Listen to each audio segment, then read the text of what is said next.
Small. Click that, the light turns red.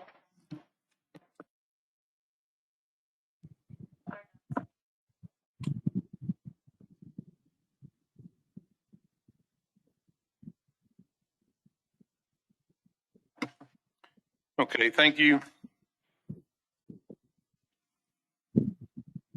We'll call the meeting to order. We'll begin with a roll call.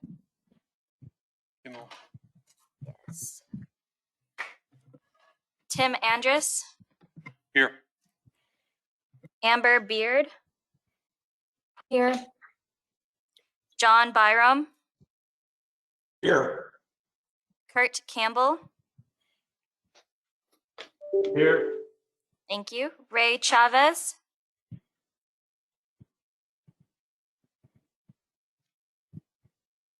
Will Conley.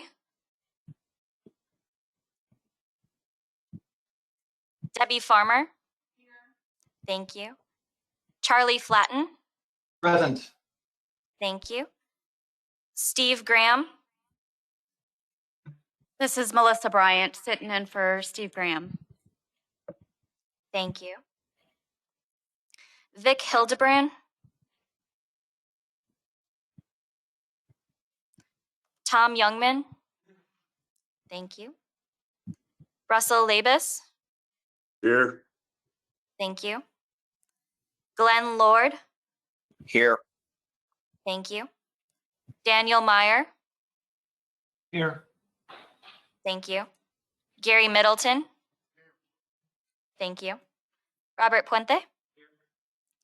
Thank you. Vanessa Puig-Williams. Here. Thank you.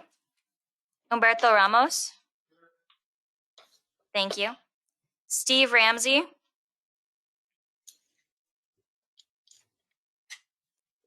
Weldon Riggs.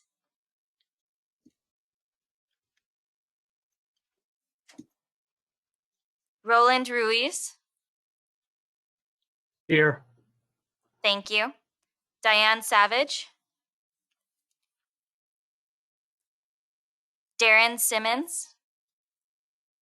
Here. Thank you. Mitchell Sowards.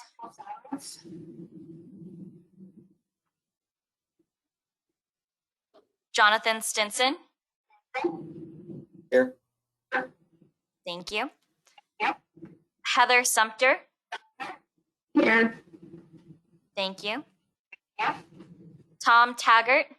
Here. Thank you. Ian Taylor. Here. Thank you. Diane Wasenich.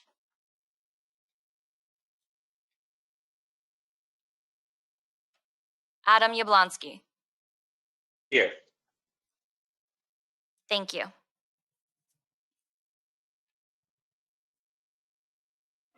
We have a quorum present.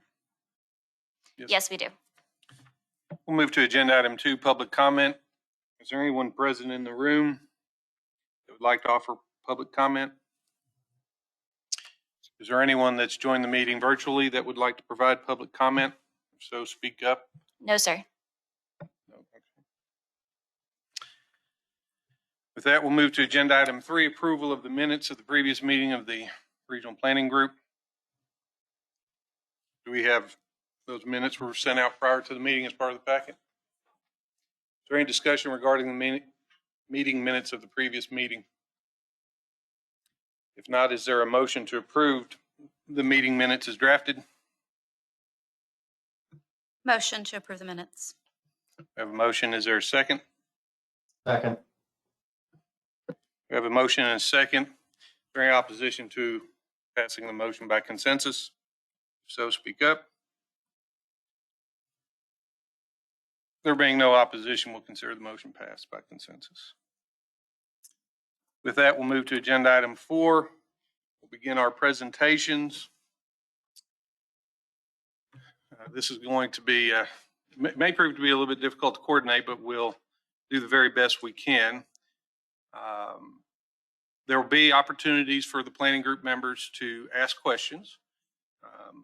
But because we're meeting virtually, it'd be important for those of you that certainly aren't in the room to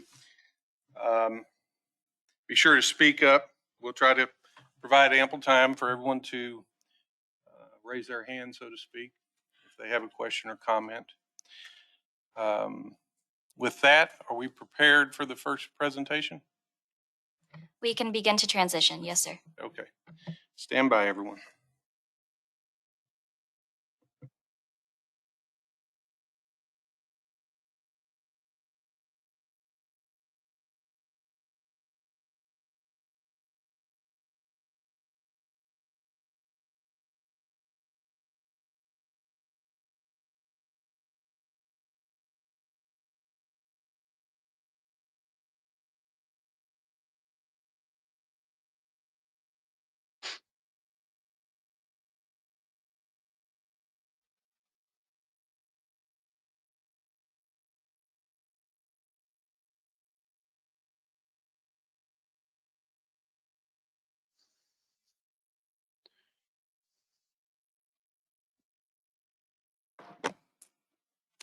At this time, we will ask that any of the attendees that are doing the second presentation, if you are participating in the professional courtesy, to go ahead and log off at this time, and I will let you know when you can log on via email or phone call.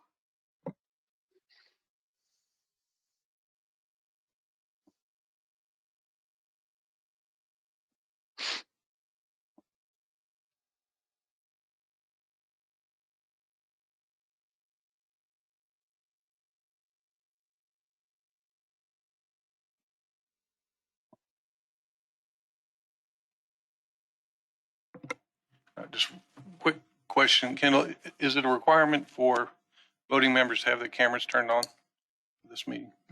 Yes, sir. It is a requirement for voting members who are participating virtually to have their cameras on, and I thank all of them who currently are. Okay, very good.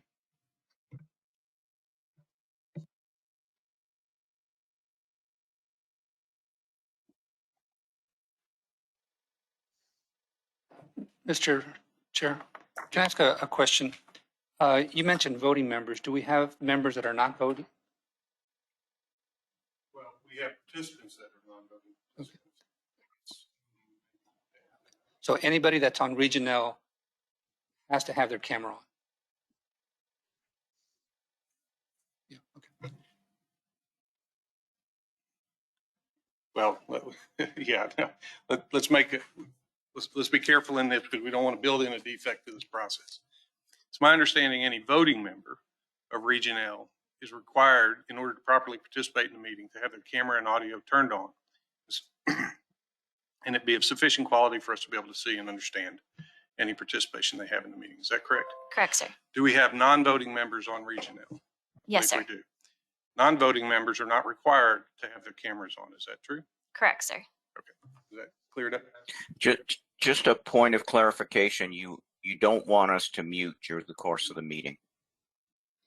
No, please do mute yourselves during the course of the meeting, sir. All right. So we don't need, voting members do not have to have their audio on, but they just have to have audio available to make their comments. Yes, sir. Thank you.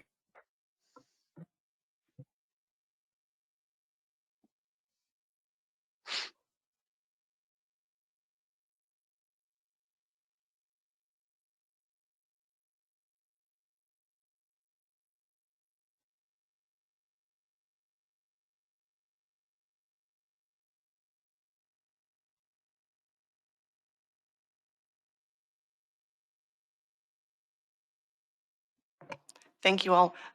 We're doing a hybrid presentation, so Joe IA is going to begin with the virtual presentation. Good morning. I'm Joe IA, a regional director with Black & Veatch out of our San Antonio office. I apologize for not being in person, but I'm a caretaker of an elder.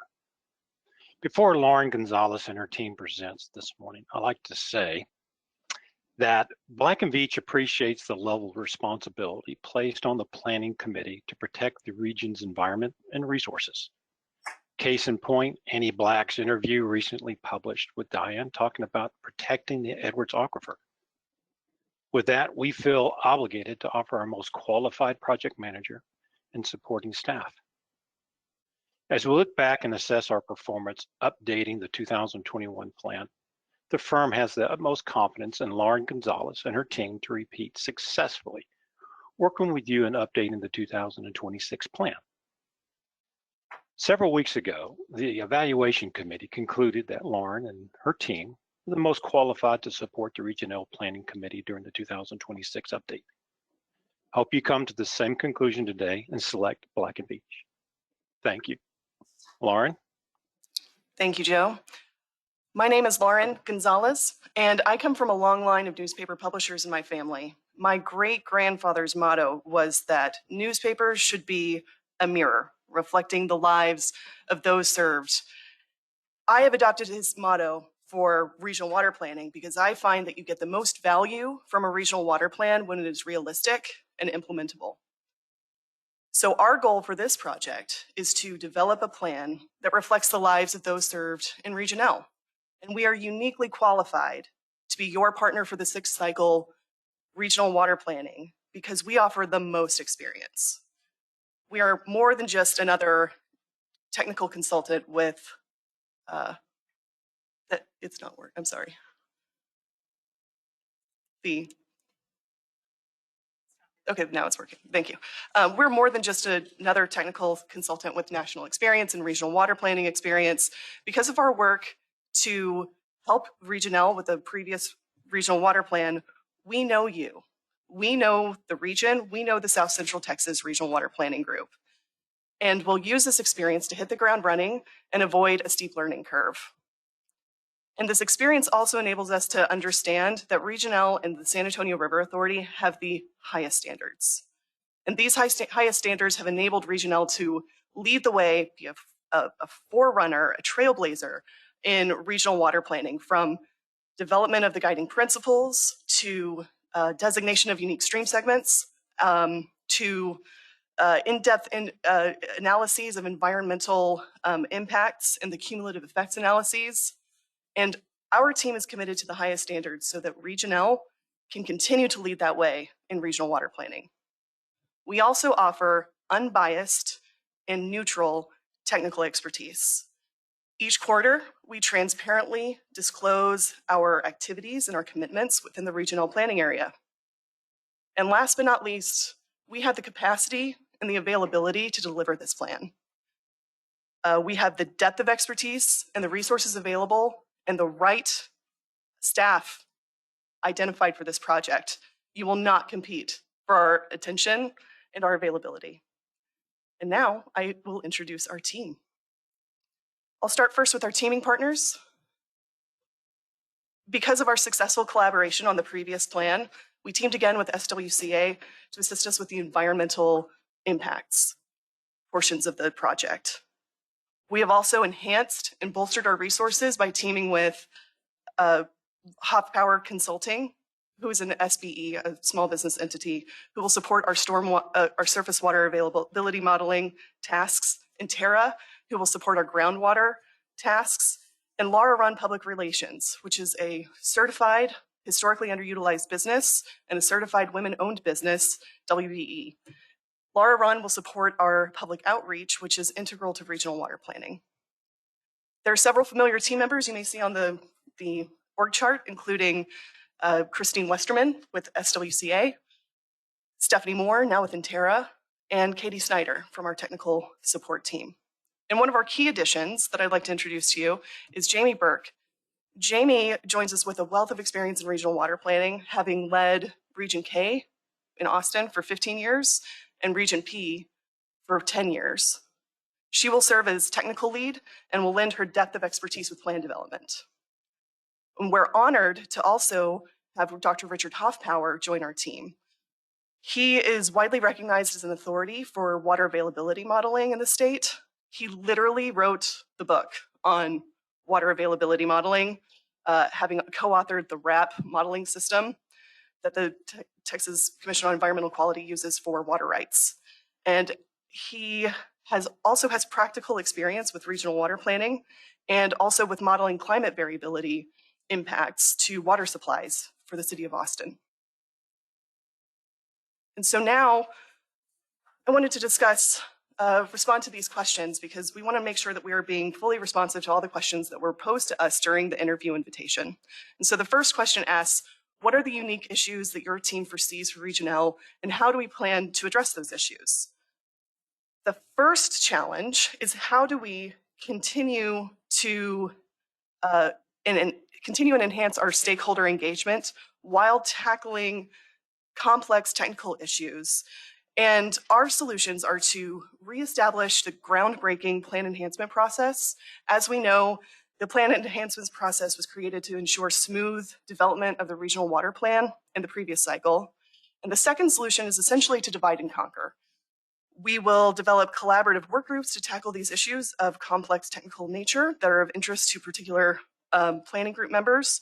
And these work groups will encourage collaboration and coordination to hopefully develop regional water supply projects that are coordinated among WUGs that can build economies of scale. We also propose establishing the environmental work group to consider how the plan evaluates environmental impacts. The environmental work group could also consider climate variability should the planning group choose to do so, droughts worse than the drought of record, and or increased frequency of extreme weather events and their impacts on supplies, on demands, and water management strategies. Our team members, such as Christine Westerman, who's here today, and Richard Hoffpower, who's available on the phone, both have experience with evaluating impacts of climate variability, and they can support this should the planning group choose to go down that path. Other proposed work groups include the Population and Water Demands Work Group, effluent modeling and reuse, water management strategies, and policy.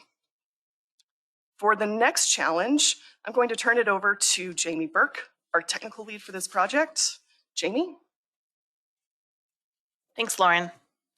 The second unique that we've identified for Region L is the significant growth that's occurring along the I-35 corridor between Austin and San Antonio. According to census data, Hays County is currently the fastest growing county in the US with a population greater than 100,000. It's a challenge to accurately project the anticipated population increases and associated water demands for these fast growing areas through 2080 in the Regional Water Plan. In addition, Hays County, as well as several water user groups in Hays and Caldwell counties, are shared between Region K and Region L. It can also be a challenge to show the data for shared water user groups in the regional water plans because it requires extra coordination with the neighboring region to do so accurately. The Black and Beach team proposes a targeted work group to specifically address this particular area of the region and assist with outreach efforts. And our team also plans to initiate proactive interregional coordination with Region K early on that will continue throughout the planning cycle. This should help identify any potential current concerns early on in the process.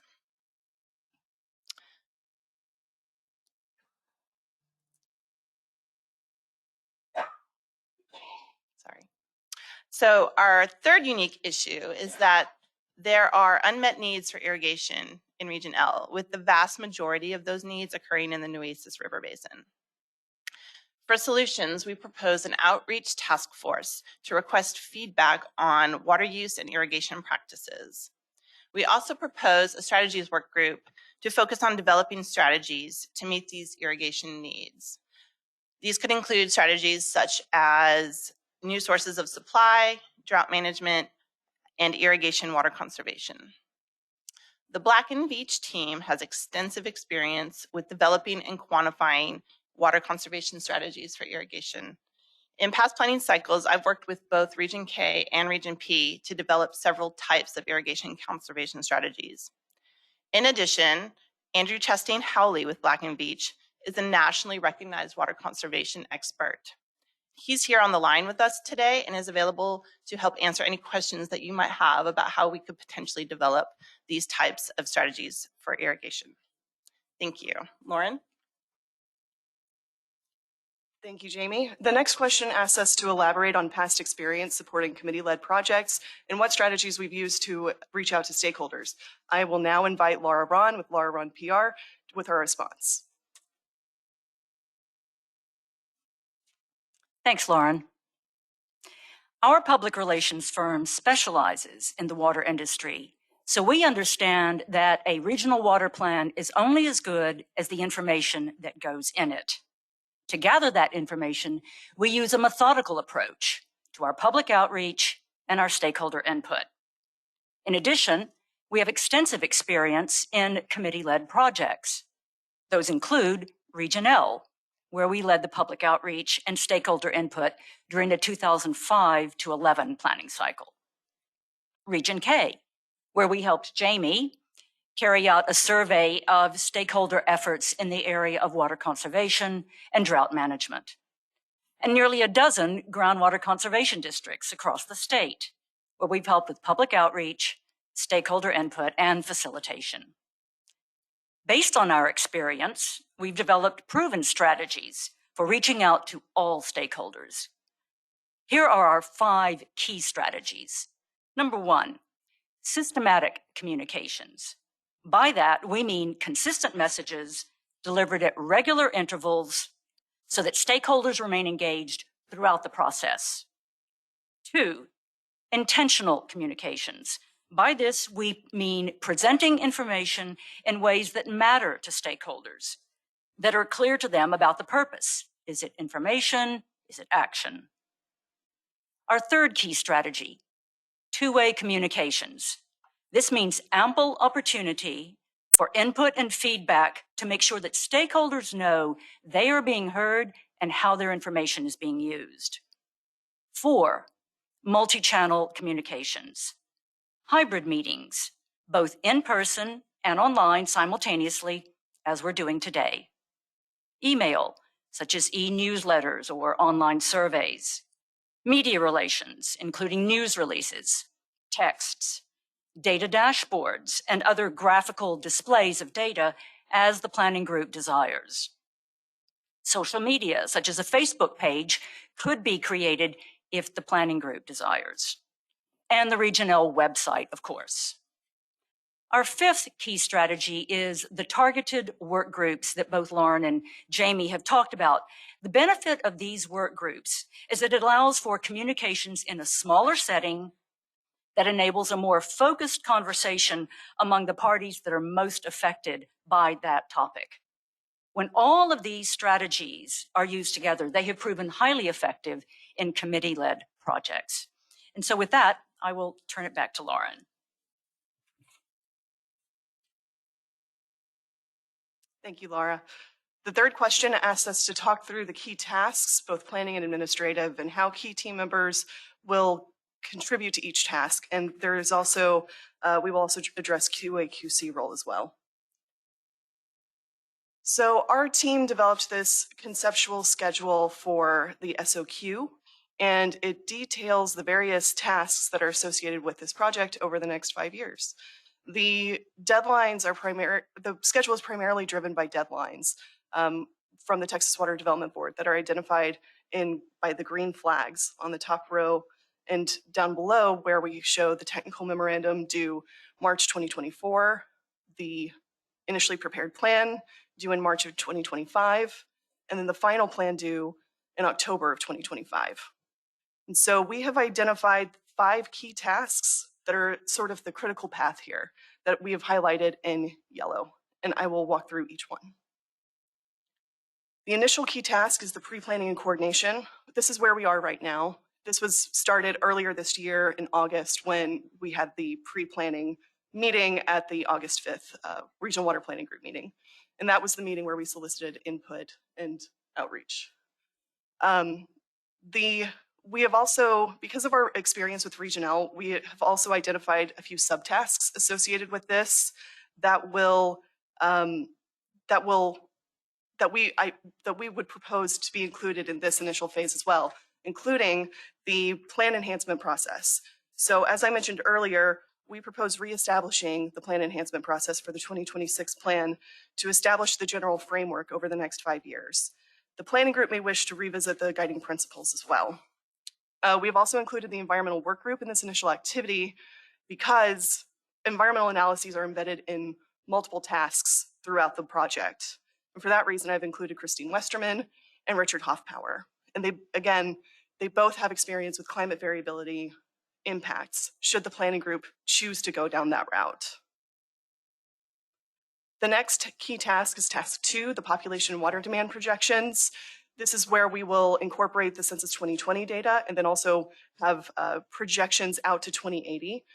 This task also is a key task because it includes supporting stakeholders with any revisions requests associated with population and water demands. The next task is the surface water, the water availability and supply analysis, and this includes both surface water and groundwater. And for that reason, we have key team members from Stephanie Moore with Interra and Richard Hoffpower and Andrew Chastain Howley for those tasks. Task 5, this is one of the tasks that requires a separate scope and fee to develop a separate scope and fee prior to initiating work. And so we'll coordinate with the San Antonio River Authority to submit this scope and fee to the Texas Water Development Board. And this task includes many team members because the water management strategies are so involved in that we're looking at environmental impacts, implementation considerations, groundwater, yield, costing, and so forth. So similar to the previous cycle, we will provide ongoing updates and data tools to the planning group regarding water management strategy evaluations. In this last cycle, we provided quarterly snapshots of water management strategies to enable the planning group to view and compare water management strategies based on costs, environmental impact scores, and project yield. And one idea that we can explore with the planning group is to provide information along that same information along with geospatial data using ArcGIS story maps and also data dashboards. So we've done this for other projects, and so this is something we can implement for better data visualization for the planning group, should the planning group choose to go that route. The next key task is task 10, public participation in plan adoption.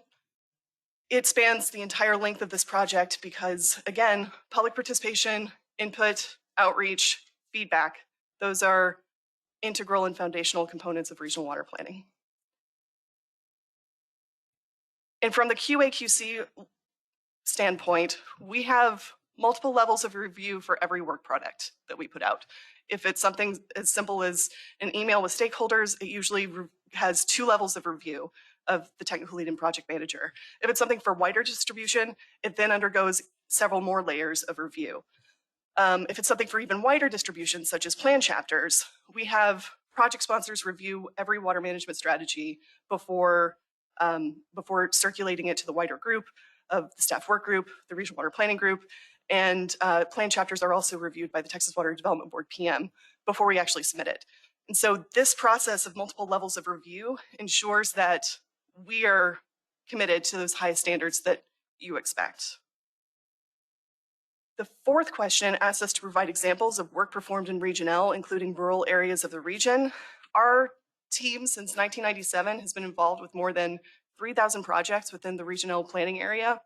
And a few examples include the Springs Hill Water Supply Corporation Water Resources Plan, some environmental work in Uvalde County, of course, the South Central Texas Regional Water Planning Group 2021 plan.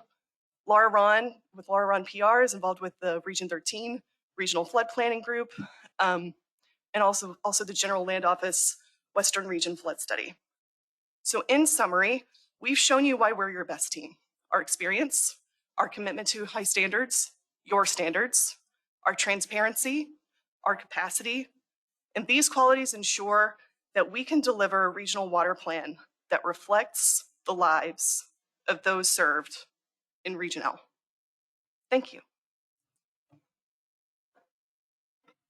Thank you, Lauren. Appreciate you making that presentation and the rest of your team. Difficult to do in a short period of time, but we do appreciate your effort. Thank you. At this point, I believe we're scheduled to open the floor to planning group members to bring forward any questions they may have for the presenters. Again, this is the time where we want to be careful, make sure we give everyone the opportunity to be heard or ask their question.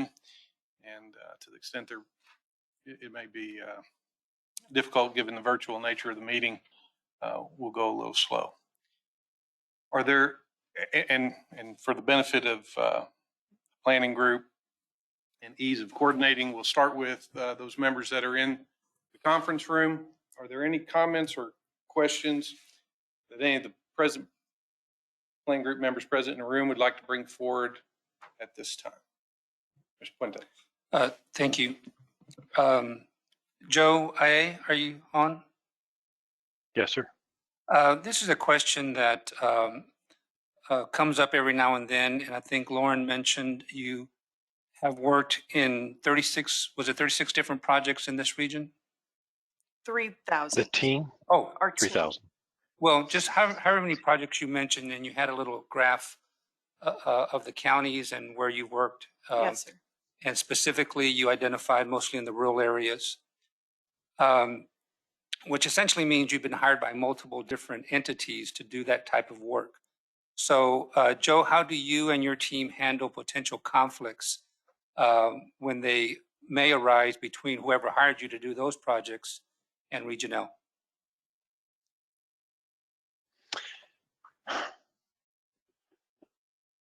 Well, focus currently right now, Robert, we're focused on the main municipality areas along the 35 corridor. That's been our core client base for years and years and years. Now that we have this opportunity in front of us and our team members may be engaged in the rural areas, we have to be more sensitive to being transparent with being professional, being transparent, which is the first step. And then when we do feel that we are encountering a conflict, that we've got to bring it forward to both the other client as well as to Region L and present that situation and discuss it, how to best approach it. It is not our intention to favor one or the other. It is, as mentioned in Lauren's presentation, is to be fair and transparent.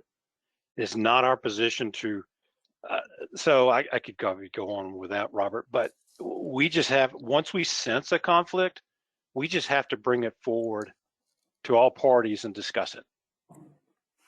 And if I can Lauren? reinforce what Joe said with our transparency, one of the things that we did in the previous cycle is we handed out to the planning group members a comprehensive list of every single project that was water related that we were engaged with, that we were under contract for or about to be under contract for within the regional water planning area. And that disclosure enables you all to see what we're working on and if there are conflicts that may arise, number one. Number two, my philosophy of regional water planning is that this isn't my plan, this is your plan. It's not my role to step in and favor one or the other. The guiding principles establish this consensus-driven decision-making process that really enables you all to direct us how you want this plan to be. And so we will be relying on data. We will be relying on information from you all to develop this plan.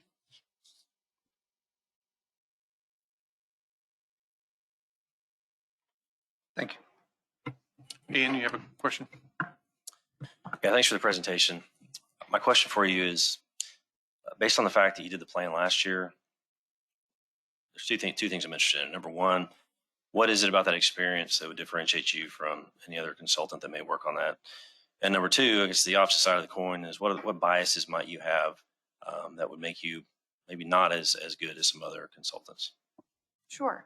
Well, I think that the benefits of our team is that we do have that experience and we do understand the unique facets of Region L and the stakeholders, and we can understand where the landmines are before they blow up in a lot of ways, so we don't even step anywhere near them.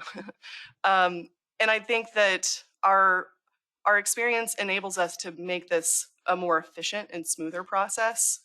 And on top of that, one of the exciting things about having Jamie Burke on board is that she also offers a fresh perspective, having done Region K and Region P for so many years. A lot of the water conservation strategies and irrigation conservation strategies that she and others employed in Region K, she can bring those ideas to the planning group for you all to consider and also add. So those are the benefits. And in terms of the biases, I'm sort of insulated from a lot of that because the work that I personally do, it's really mostly regional water planning, with the exception of some permitting nationally. So I just don't really see that, like, me as a person, as the project manager of this team that's responsible for the direction that we're going to be going in, and how we will support you best. I don't really see it. Thank you.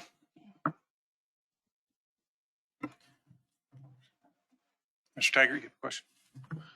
Lauren, thanks for the presentation. I appreciate that. The question I have relates to pre-planning and coordination discussion you had in your presentation. And as it relates to climate variability, I'm unclear on how that relates to and carries through into the tasks. You know, the link between those two things wasn't clear to me from the presentation. Oh, sure. Yeah, I'd be happy to explain that further. And the reason why I brought it up is because there were several comments in the previous plan about how climate variability was just not, I guess it wasn't considered from the data standpoint of everything. We mentioned it in the plan a few times, but it wasn't really considered in terms of how is a changing climate going to impact water supply availability. How would droughts worse than the drought of record, impact supplies? And then how does that impact demands and so forth? And so we wanted to make sure that if the planning group chooses to consider that you all knew that we have the capabilities of doing it. And again, we're not inserting ourselves in terms of one direction or the other. It's just, this is something that we can do. And I think, so Richard Hoffpower is on the line right now. And if he could come off mute, he could actually give you a lot more information about how he has done that climate variability analysis with regional or with water planning. Richard? Yeah. Can everybody hear me? Yes. Yes. Okay. Yeah. So I've been working with the city of Austin for a number of years, and in their 100-year water plan, which was completed in 2018, the initial draft, we looked at climate variability out to the end of the century. And we looked at it from a couple of different perspectives. One would be if the climate remained similar to the period of record, so like the last 80 years or so in the Colorado River Basin, what would a drought worse than a drought of record look like under those conditions? And then we also looked out using some global climate models to project what future variability might look like. So we looked at it sort of from present conditions out to future conditions. And then I'm also involved in a Texas Water Development Board study that's currently underway related to reservoir firm yield uncertainty due to hydrologic variability and long-term change.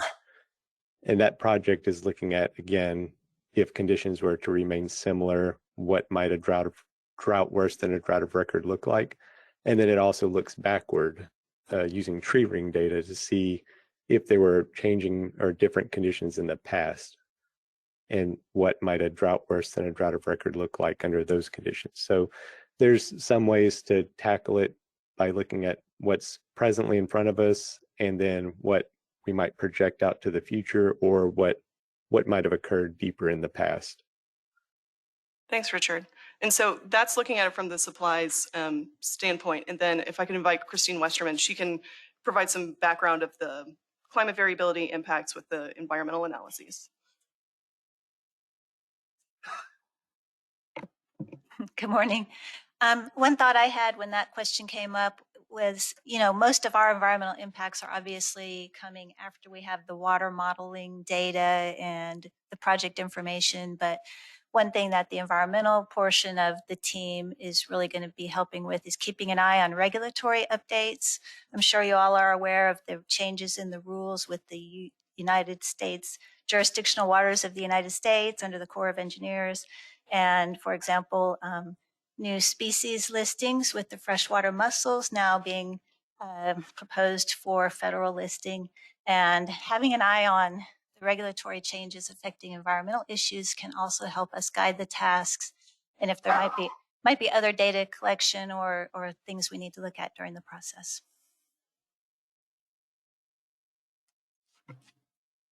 Thank you. Did that answer your question, Tom? Thank you. Yes.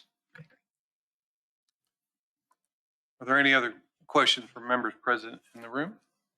Mr. Youngman? Lauren, thank you for your presentation. This is a 5-year project cycle. What's to say that you can keep your team together during that time? What would you say to that? Yeah, that's a very good question because this is a 5-year project. It's a lot of effort. It's a marathon punctuated by sprints. And that's one of the reasons why we organized our team in the way that we did. I wanted to make sure that we have multiple redundancies from the standpoint of subject matter expertise and also from the standpoint of doing the really time-intensive work. And that's another reason why I brought on Jamie Burke, because I wanted to make sure that we have those multiple redundancies and people like that we complement each other so well in terms of our knowledge base and our skills. And and she would be able to step in at any point in time to transition a lot smoother. Yeah, thank you. Mr. Puente? Oh, excuse me. Mr. Ramos? The question I have is regarding outreach to the WUGs. I'm very interested. I think the statistic is like 75% of the WUGs respond, compiling 80% of the water.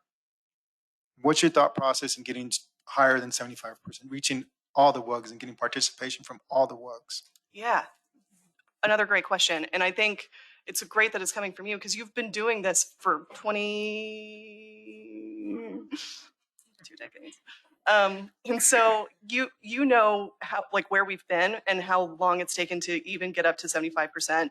And so one of the things that I really wanted to do for this plan was to just set our sights higher and really try to increase our participation rate and increase the information that we get. Because again, the best value that you can get out of the plan is if the plan actually has accurate information and we're getting information from people.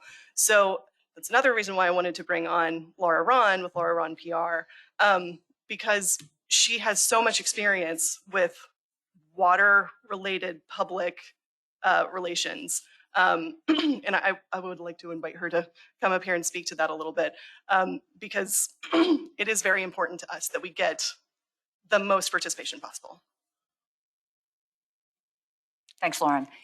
So I think that we would focus on, first of all, reaching out early, reach out often, reach out regularly, have a consistent message, meet the WUGs, meet our stakeholders where they are. So we want to be very clear from the outset what it is that we want from them, what it is that we can offer from them, what is the benefit from them, from the WUGs to participate in our process. I think demonstrating the benefits is essential in getting that participation. Meeting them where we are means that we have to now, in our information overloaded world, we've got to use those multi-channels that I was talking about. We are going to have to use all the channels at our disposal, whether it's digital, online, whether it's in person, whether it's texting. The visual ways that we can present data now are becoming increasingly sophisticated.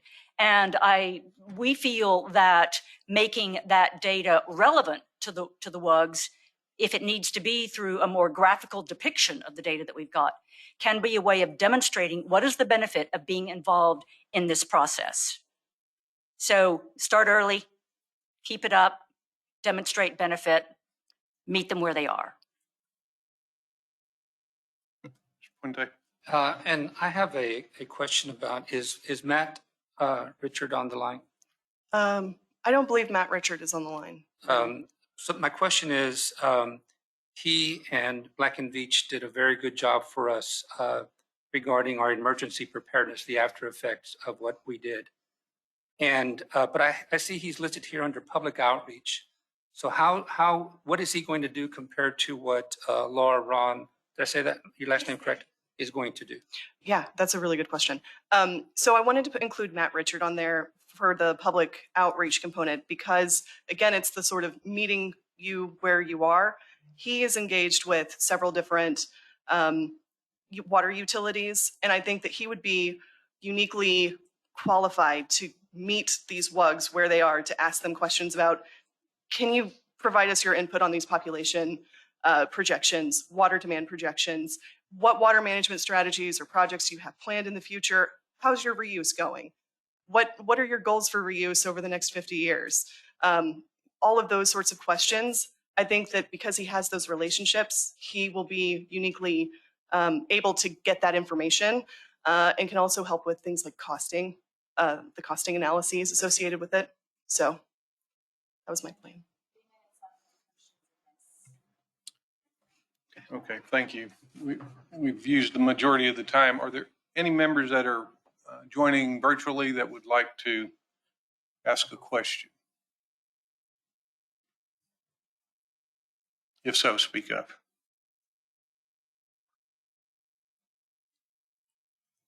Okay.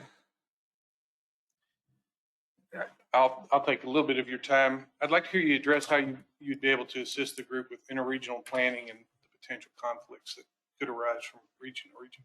Yes, that is definitely going to be a hot topic, I think, for this next round of planning, and it definitely was towards the end of the previous planning with the establishment of the Interregional Planning Council. And the Interregional Planning Council had a final report with several different recommendations, and some of those recommendations were actually incorporated already in legislative action that happened this year. And I think the Texas Water Development Board is also going to incorporate some of those recommendations in their rulemaking. It's ongoing. And so I think from that standpoint, we've sort of got the top down that's working.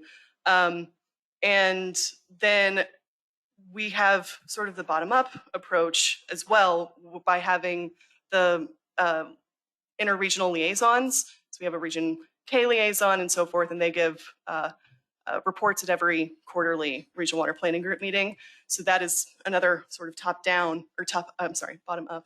And then from our standpoint, we have very close relationships with the consultants that are in our neighboring regions, and we already have to coordinate with them frequently for things like shared water user groups, shared water management strategies when a water management strategy is in another region, that sort of thing. So the lines of communication are already open from the technical consultant level.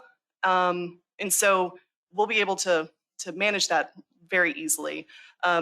Also, if I could ask Jamie to give a little bit of background on that too, because she has experience with Region P, which is one of our neighbors. So yeah, I mean, I think we're very used to working from a consultant's perspective with neighboring regions. I think it's definitely a requirement when working in the database, considering that one region may be considered the prime, even though it may be a shared water user group, and the other region is dependent on that consultant to enter particular data for them in the database, and you have to check that and follow up and make sure that that information is being shown correctly. And so that will be one of our roles. I think you did ask a question, or part of your question was about potential interregional conflicts. And I think one of the benefits of having Laura Ron on our team is that she has experience building consensus and facilitation and things like that. So if we were to get into a particular situation where there was a potential interregional conflict, I think we would definitely want to pull her in and get her involved in that. Laura, do you have anything you want to speak to about that? Well, I would just say briefly that once again, we want to have our antenna up to identify early if we think that there is an emerging issue that could cause some friction, get the communications lines open and keep them open. And only as a last resort would we go to a more formal, facilitated process, which we could do. I am a certified facilitator, and we can certainly do that. That would be something we would like to avoid, but the option and the resource is there.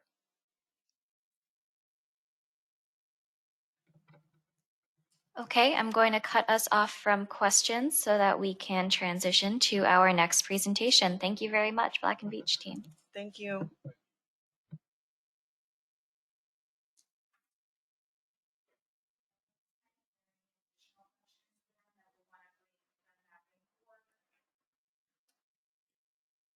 Well, so the question was, do we at this time already know that there are additional questions that we want to pose to this consultant? Is that your question?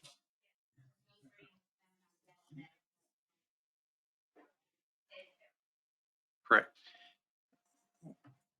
Well, are there any members, including those participating virtually, that believe they would want to ask additional questions of Black and Beach?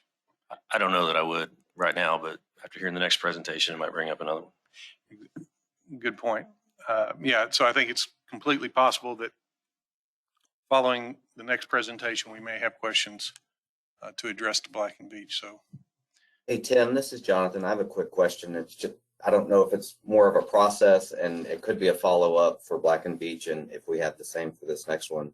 But I wish I was there today, but the schedule got changed. So I'm taking advantage of this hybrid opportunity. And if this hybrid opportunity continues to, I guess, be available moving forward, do any of the posting requirements tag along with some of like the work group meetings or different committees that they referenced, the Black and Beach group referenced, or if we end up having smaller breakout groups that we need to be aware of? I think that was more of a technical question. well, I think just generally speaking, I'll let Sarah and the staff address it, but I think generally we're taking the approach that all of the meetings at this point we're conducting as open meeting and satisfying the open meeting posting requirements. Is that correct? Correct. Yes, sir. Does that answer your question, Jonathan? For now, since we transitioned, I'll wait. Thank you. Sorry. Okay.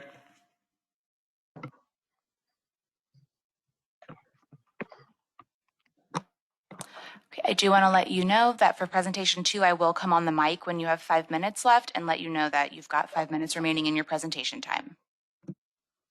Very good. Thank you.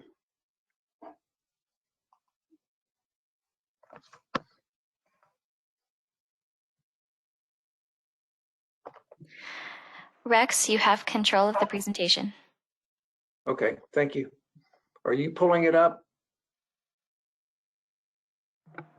I believe we see your screen at the moment. Okay, but are you pulling up the slides? That was my understanding. If not, I can pull up mine.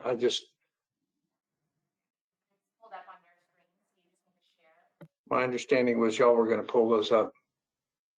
Yeah, we'll get your presentation up and then we'll give you control so you can toggle through.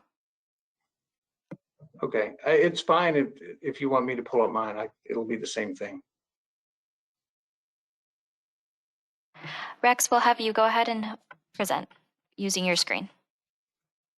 Okay, we'll do that. 1 second.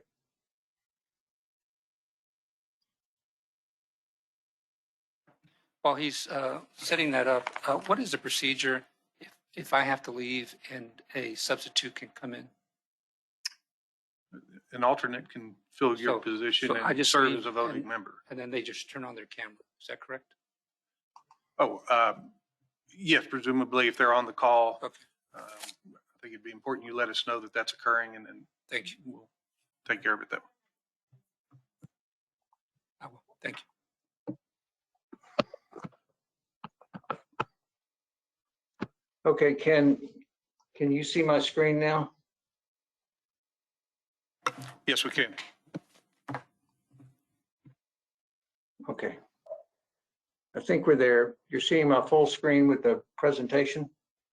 Yes. Yes, we do. And you Good can go deal. ahead and start whenever you're ready, Rex. Thank you very much. Well, to preface our presentation today, as consultants, we live to be in the same room with our clients face-to-face, talking about their projects and helping them find the solutions to their most pressing challenges. Today, we join you remotely in deference to the recommendations of the River Authority's procurement process that we present virtually in order to ensure that all RWPG members present in person or present virtually can hear and see our presentation clearly and effectively. We know this is important, and I do hope that everybody can in fact see and hear us clearly. And so with that, let me get started. When we speak of planning, design, and implementation of water supply projects, we need to realize that in this state, it starts right here in Region L. And the acequias constructed some 3 centuries ago to provide water to the missions along the San Antonio River, to the development of the Edwards Aquifer as the major source of water supply, to today's innovative and interregional water supply projects, it's clear that Region L is at the heart of regional water supply planning in Texas. That is why the Plummer team is pleased to be with you here today to demonstrate why we are the technical consulting team most qualified to assist Region L in the next cycle of regional planning.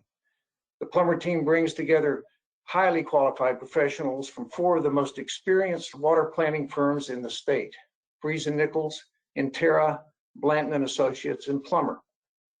Good morning, my name is Rex Hunt. I'm with Plummer, and I've been a licensed professional engineer in Texas for a bit over 40 years now. For the past 15 years, 3 cycles of planning, I've led the technical consulting team for the regional water planning efforts in Region I in East Texas. For the 6th cycle, I've given up that job to others in my organization in order to pursue another important challenge. If given the opportunity by you to do so, my role in the 6th cycle of planning will be to lead this extraordinary team of water planning professionals serving Region L for the next 5 years. And this will be the only technical consulting team that I will lead in this next cycle. The core of the Plummer team is with me today. Many of you already know Velma Danielson. Velma is with Blanton & Associates, and she will lead our public involvement aspects of the planning process. She also has extensive experience in fields of groundwater management and water resources, and she has the distinction of having served on the Region L Regional Water Planning Group in the 3rd cycle of planning. Velma will be the team's right hand in outreach and public involvement and will support the evaluation of groundwater strategies. Jason Afanowitz is a licensed professional engineer in Texas and a water resource planning practice leader for Freese & Nichols. He has a distinguished record of leadership in Region H, one of the most complex water planning regions in Texas. And Jason will lead the population and water demand and support efforts and strategy evaluation for our region in this region in Region L. Stephanie Moore is a hydrologist and licensed professional geologist within Terra. Stephanie's no stranger to Region L, having been on the Region L consulting team during the 5th round of planning just ended, evaluating groundwater management strategies for the 2021 Region L plan. And Stephanie will lead the evaluation of groundwater strategies and conjunctive use strategies for this team in this round. The 4 of us here today are the 4 you will see at regional water planning group meetings and committee meetings during the planning process. But we are backed up by dozens of others in our respective companies, professional engineers, geologists, hydrologists, and scientists with extensive water planning resumes of their own. We bring literally decades of Texas water planning experience to bear to the benefit of Region L. In the invitation to this interview, the River Authority requested that we address 4 items. The first was to address the unique issues that we foresee in Region L's 6th planning cycle. For 2 years, the Plummer team has engaged with stakeholders, planning group members, and development board staff to discuss this very question. What are Region L's concerns for the 6th cycle?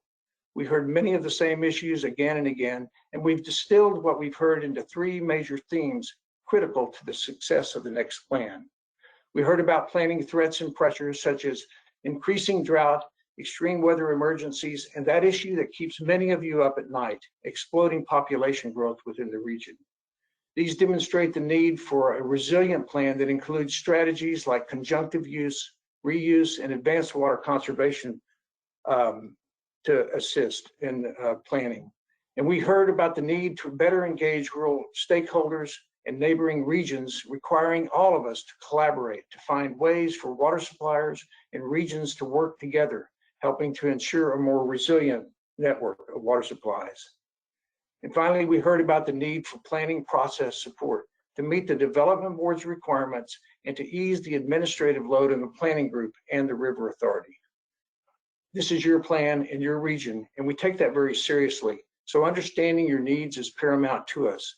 The key to a successful 2026 regional water plan is effectively incorporating these critical success factors. Our experience with resilient strategies will strengthen the region's response to future stresses. So let me give you a couple of examples. This graph tracks the Region C per capita water demand projections through every cycle and couples them with our comprehensive conservation and reuse evaluations for the 2021 plan.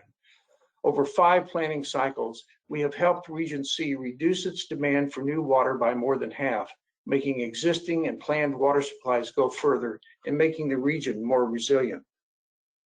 One recurring concern has been the potential for increasing drought within the region. And the western side of Region L already feels the effects of drought, effects that are heightened further by the accelerating population growth in urban areas of the region. And so drought is an issue for all of us in Texas. And we've worked closely with every one of our regions to ensure that this issue is understood and managed. For example, in Region H, Jason's team developed a process for making sure that projected savings and drought contingency plans are reliable. This process avoids the double counting of water conservation measures. It ramps up savings gradually, and it adds a compliance factor. And this kind of evaluation can help Region L stakeholders better estimate realistic water savings during a drought. One unique feature of Region L is that its own network of regional liaisons, those regional water planning group members that are responsible for coordinating with other regions, is the best in Texas. Working with adjacent regions and with stakeholders within the region has been an ongoing hallmark of the Plummer team members in all prior planning cycles.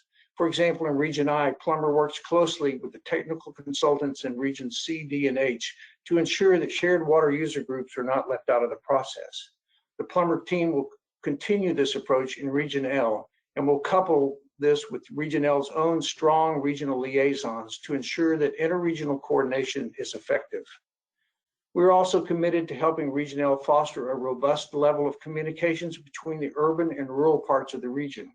The need for this kind of connection was one of the most significant issues we identified in the lead up to this effort.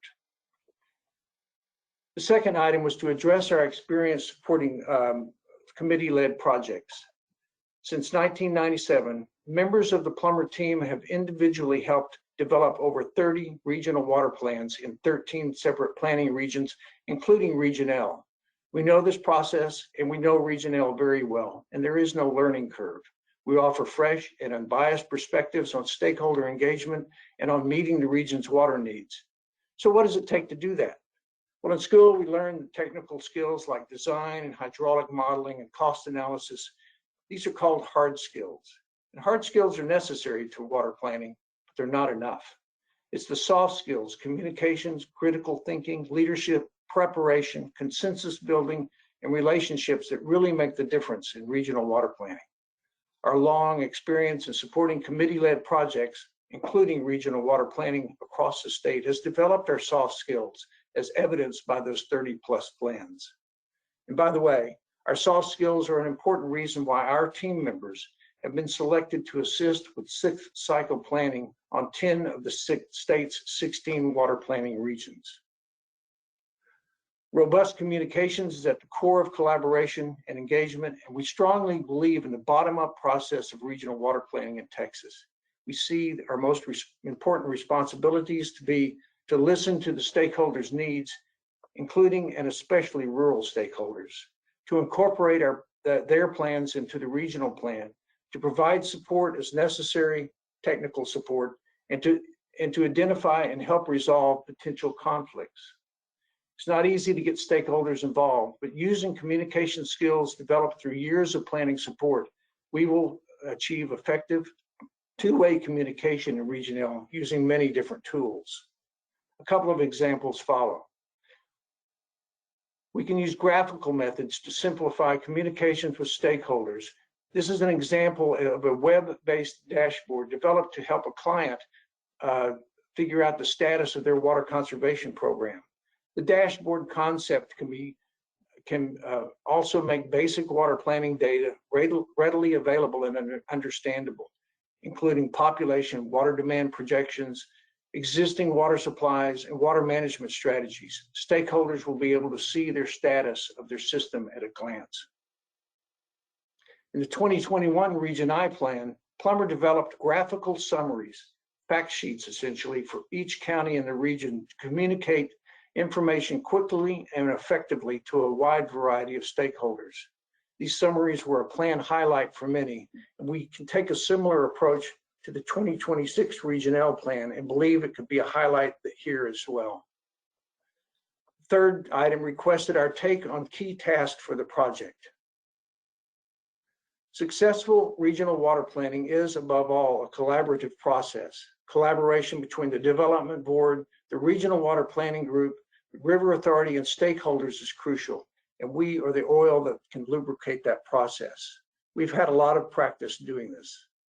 Collaboration within the consulting team is critical as well. Every member of the Plummer team is absolutely crucial to the successful completion of the regional water plan. We all have a significant role in this process, and we will all work together to be that oil for the process. The sixth cycle of planning includes 3 development board deliverables as shown in this schedule. The tech memo due March of 2024, the initially prepared plan due in March of 2025, and the final regional plan due in October of 2025. Our statement of qualifications contained a detailed schedule for the entire planning project that included no less than 30 tasks contained within 4 broad phases to be accomplished over the project timeframe.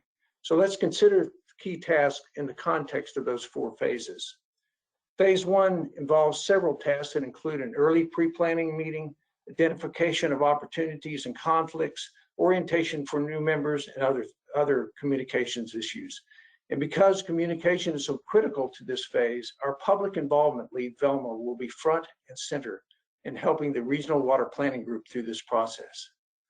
Phase 2 supports what might be called the core of the planning process here. This phase involves evaluating demands, supplies, needs, and surpluses for the region's water user groups and developing the water management strategies needed to support the plan. Phase 2 is where our years of regional water planning experience will help us dive deeply into the data, and then it sets the stage for completion of the plan.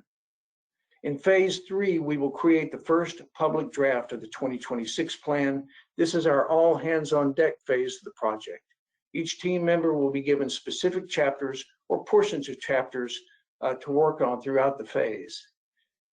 Phase 4 is short in duration, but critical to the success of the plan. This is where the draft plan goes on the road to be vetted by the public, by stakeholders, and by the Water Development Board. And the Plumbers team role here is to ensure that comments are carefully addressed and that the final plan complies with all state requirements. What we will not do is this. We will not dump a 1,000-page report on you that you've never seen before, expecting you to approve it a few days later. Instead, each individual chapter will be drafted in accordance with our detailed schedule. Each chapter will get an internal QA/QC first. Experienced senior staff members who've not been directly involved in developing the chapter will perform the review. We will then distribute the draft chapters to the Regional Water Planning Group members, generally at least a couple of weeks ahead of the meeting at which they are to be discussed. And at the meeting, we will present and discuss the chapter with you and seek your input. And then we will address your comments prior to distributing a revised chapter ahead of the next planning group meeting, where the chapter will be considered for preliminary approval by the group.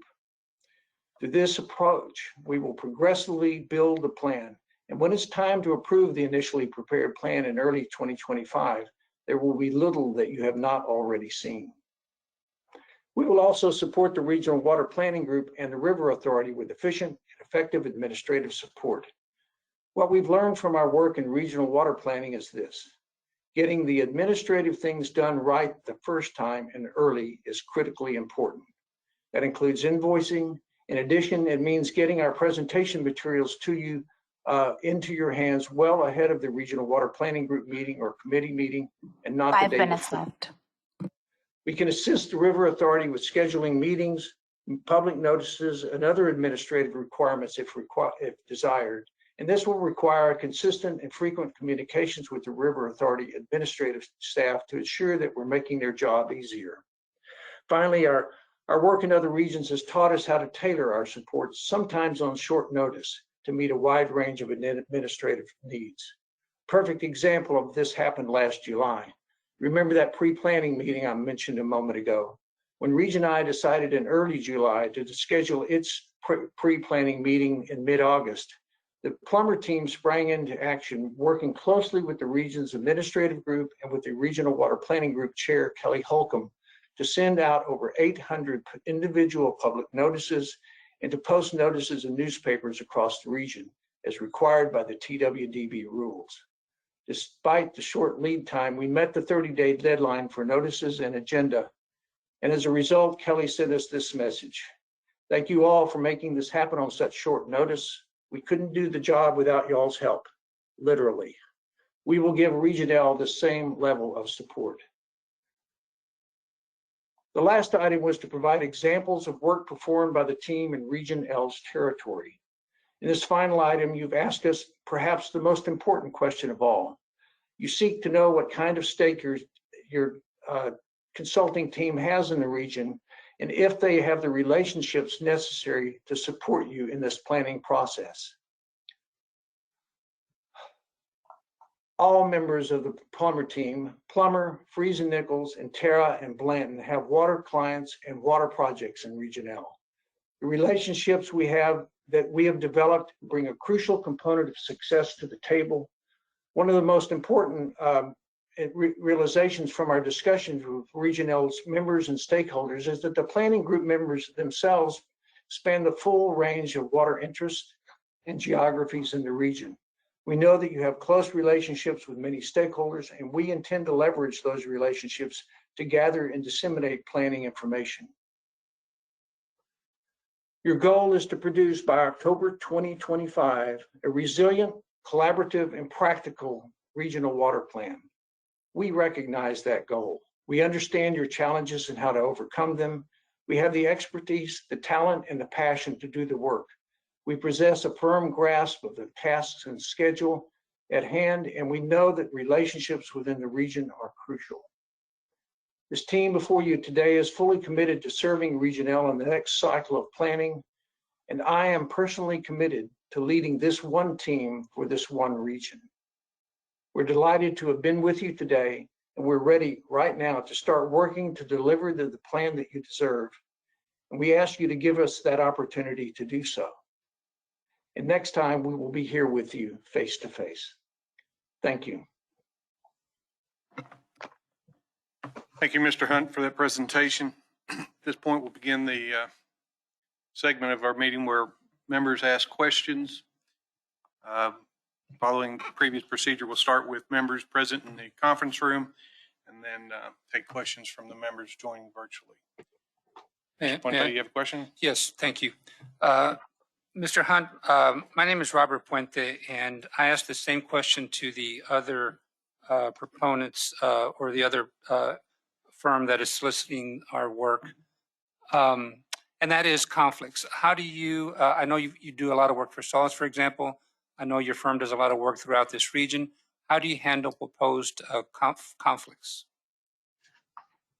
I think conflicts are always a concern in anything we do, especially in urban areas where we have many clients and many potential challenges between those clients.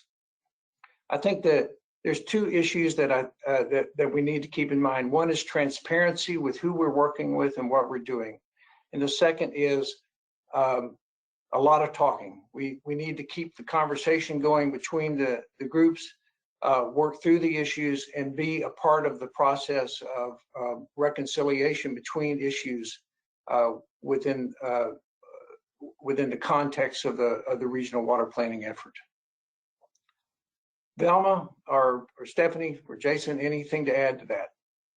I would, Rex, if I may, I would offer periodic discussions with Sarah staff in terms of revealing developments with clients as they develop, and we're happy to submit our information updated on a periodic schedule to make sure, again, in the interest of transparency, that we're keeping you informed of contractual relationships and potential conflicts should they arise.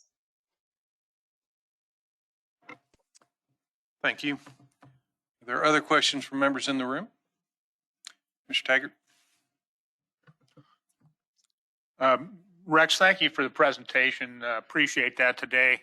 One of the unique issues that you brought up in your presentation is the focus on resilience. And I think for municipalities after last year's freeze, it's been something that has been heavily in all of our minds, especially as we approach fall and winter season. Could you maybe expand on some of the experiences you've had in relation to resilience work in the region? Well, Plummer specifically is working with many of our clients. It started out on the resilience planning that was required by the federal government, and it's led to this most recent effort of the Senate Bill 3 in Texas to addressing the ability of water supplies to become the priority facilities for power receiving power. So those are certainly immediate areas that we need to be working in. I think more in the regional water planning area, a lot of it has to do with working between the urban areas and the rural areas to ensure that rural areas who may not have some of the backup features that urban areas have, that we begin to look at the potential for emergency connections and linkages between water systems that can assist in that area. Yeah, Rex, I might jump in. This is Stephanie Moore. Mr. Taggart, I know you had a lot of involvement in the emergency interconnects discussion during the last planning cycle. And like Rex already mentioned, those are an important aspect of increased resiliency. Also, along with some of the more regional pipeline projects that they're not necessarily emergency interconnects, but that can help provide greater access, greater geographic access to a variety of supplies, especially when those pipelines are connected to conjunctive management or groundwater surface water options.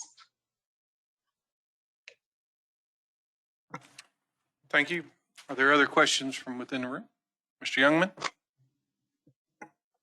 Good morning, Rex. Good morning. I don't know where your company is headquartered. Plummer is headquartered in Fort Worth, Texas. I'm located in Austin, Texas. Freeze and Nichols is headquartered in Fort Worth, and Jason is located in Houston, and Velma is in San Antonio with Blanton, and Stephanie is in Austin with Intera. One more quick question. What percent of time will your team members work on Region L projects? What would you guess? Our availability is fairly high. The amount of work that we will need to do, it'll start out slow, or a little bit slower than some projects, because that's the way the Regional Water Development Board does it.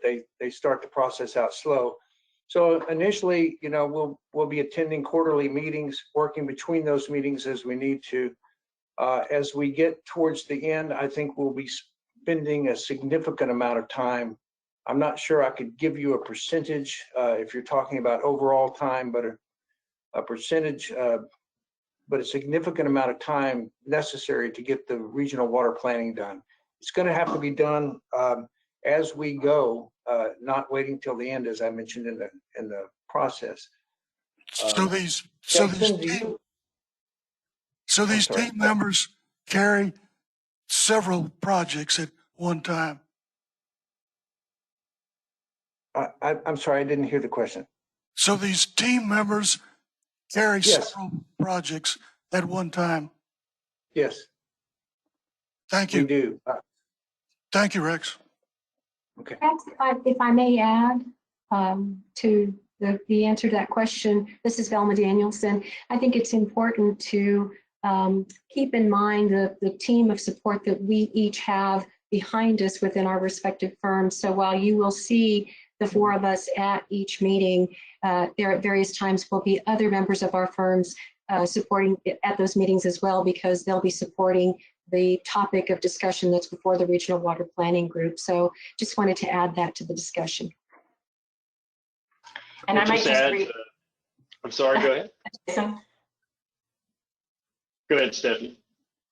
I was just going to reiterate, this project, Region L, is the focus for Rex, who's our project manager, and we're all consultants are experienced at juggling the needs of a variety of projects, but Region L is a priority for all of us that are here. Absolutely. And just to add to that, I just reiterate the amount of bench strength that we have behind the team you see with you today. We're accustomed to working through these projects with a Texas-based team that's focused on these regional planning projects. And so we've got a great amount of wealth to draw from in supporting your team. Okay, thank you. Mr. Ramos, did you have a question? I got a question regarding participation from the WUGs. Certainly we'd like 100% participation, but clearly at Region L, we have like 75% of the WUGs making up 80% of the water. What's your thought process in trying to increase participation? Well, to begin with, it is a problem in all regions, getting particularly the rural stakeholders involved. We've worked with that and gotten increasingly better at this. I mentioned a couple of things in the presentation. One is this idea of more graphical representations. I think people respond to those better. We will be working to send those to the regional, to the water user groups out there, and then following up with phone calls. Velma, in particular, though, has has developed some tools that we want to use in this region that I think is going to do a lot to increase the participation of those outer water user groups that don't always respond. Velma, do you want to talk a moment about that? Yes, so I think targeted communications and outreach might be helpful in this case. So we would want to work with the members of the planning group to identify kind of some of the issues, and then develop some strategies that we think would be important, such as direct contact by either phone calls or emails, and continue to nurture those relationships and those discussions as we move forward to try to encourage not just participation in terms of getting the data, but also throughout the entire planning process. It's an example in our last interview where we are on team for 13, a regional flood planning group, and the Nueces River Authority staff person, Travis Pruski, is doing an amazing job. He just personally believes in touching, as many of the counties that are involved in that planning group as possible. So he's made personal contact with the judges to make them aware of the flood planning process. We were able to supplement those communications with e-blasts to not only a comprehensive list of stakeholders, but also levels of government that covered any portion of Region 13, and had a gentleman show up to being in Tula that expressed that was the first time he'd ever attended a meeting because someone reached out to him, and he's involved in water management for the city of Petula, but it expressed that was the first time he'd actually attended a meeting because someone reached out to him and invited him to attend, and he learned of that meeting through the outreach to the councils of government that we suggested. So I think there's just some simple things that we can do to try to push the messages out, to try to get people involved in the entire planning process, and certainly within the WUG participation as well. Thank you. Are there any members participating virtually that would like to pose questions? I just had one quick question and clarification. How many other regional water planning groups does this team support then, or do y'all support any other teams, or is it just a combination of firms? We all work on multiple teams or in multiple regions. If you would like, we can go back to that map and be a little more specific, but basically we are working right now in I believe 12 of the 16 regions. This is, as I said, this is the only one that I'm going to be managing. I may have involvement in others at some smaller level, but this will be the one that I will be managing. Rex, if I may, directly respond to the question, this team in some combination is also working on the Region K planning group. Yeah. Thank you. For me, Mr. Stinson, it's only two. It's Region K. I'm the project manager for Region K, and I'm on this team for Region L. So it's only these two, but it varies by team member. We could get you those stats. And Blanton Associates, it's only involved on Region K and potentially Region L. Thank you. Any other questions by members? Yeah, this is Adam Yablonsky. I'm an agricultural representative on this group, so I'm probably particularly sensitive to the fact that we haven't, in the time that I've been on the group, been able to satisfy our agricultural demands that we've identified. Can you guys talk about any successes you've had or any particular expertise your team has with particularly dealing with agricultural water issues, conservation, that kind of thing?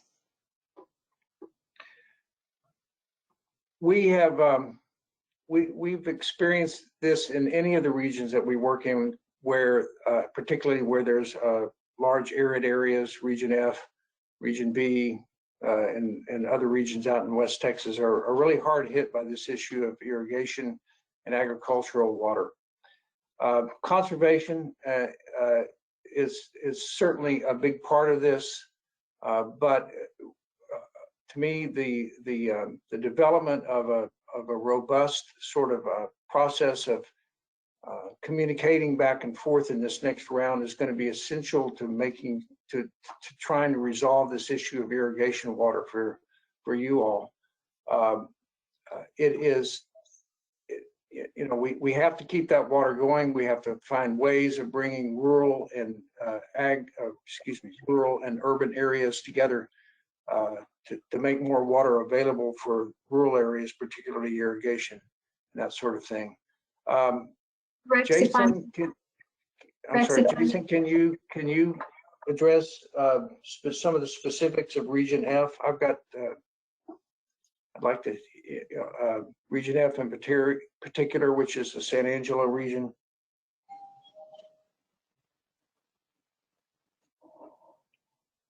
Jason, you're muted. I'm sorry, Rex. Oh, sorry about that. I know across the board, irrigation demands and unmet needs have been a concern, I think, for a lot of regions. I think as Rex mentioned, there'll be a need to really dig into that and look at alternatives. Conservation's part of it, but also looking to see what the amount of that unmet need can be met on an interruptible basis, how often that can be met. It's really a context outside of the normal regional planning process that is very focused on firm yield supply. But looking beyond that, we can start to add some understanding to and context to what that availability is going to be the rest of the time, and bring that into the overall supply and help clarify that picture of what true availability is for irrigation purposes. And if I may add, I think, Adam, one of the things we have thought would be certainly helpful is to create a work group within Region L to kind of drill down into this issue and see if there are opportunities to come up with solutions that, and then certainly have the discussion to identify strategies or solutions that may be out there if we just focus some effort that way. So we think a work group of the Regional Water Planning Group would be extremely helpful. And I don't want to take up too much more time, but I might add that there are there's a lot of progress being made across the state, the region, and the country, and even the world about improved irrigation and ranch land management practices, in some ways you can identify many benefits or gain many benefits from implementing those practices, such as reduced fertilizers, reduced pesticides, improved soil water retention in the soil column. So then you actually gain additional benefits related to flood reduction and increased recharge. So those are some kind of innovative things that might even overlap with some of the efforts of the regional flood planning groups that have started. And those could be discussed, like previously mentioned, in the dedicated meetings. Thank you. Any other questions from any of the members?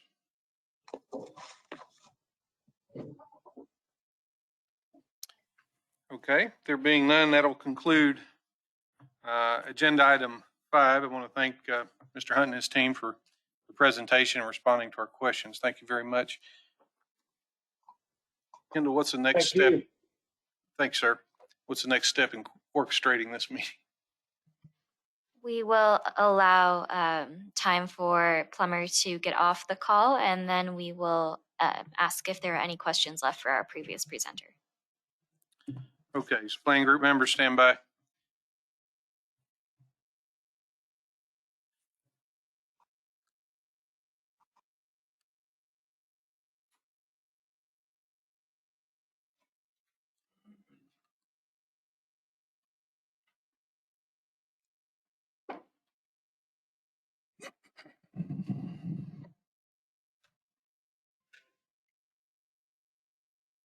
Kendall, you prepared to move forward? Well, regardless, it's an open meeting. So we'll move on to agenda item 6. And the point of this agenda item is to provide the planning group members the opportunity to let us know if we need to call the previous presenter back for additional questions. Is there a need to do so?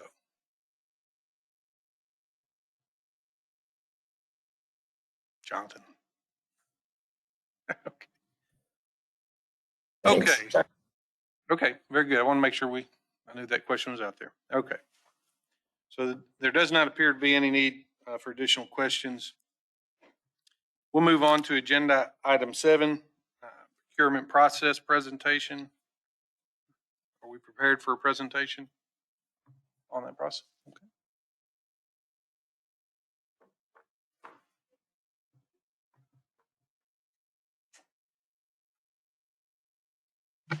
Karen, will you be giving the presentation?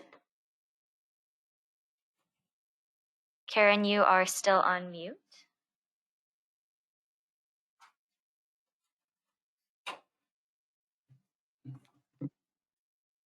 Right, it's not muted. Can you hear me? Yes, yes, we can. Okay, great.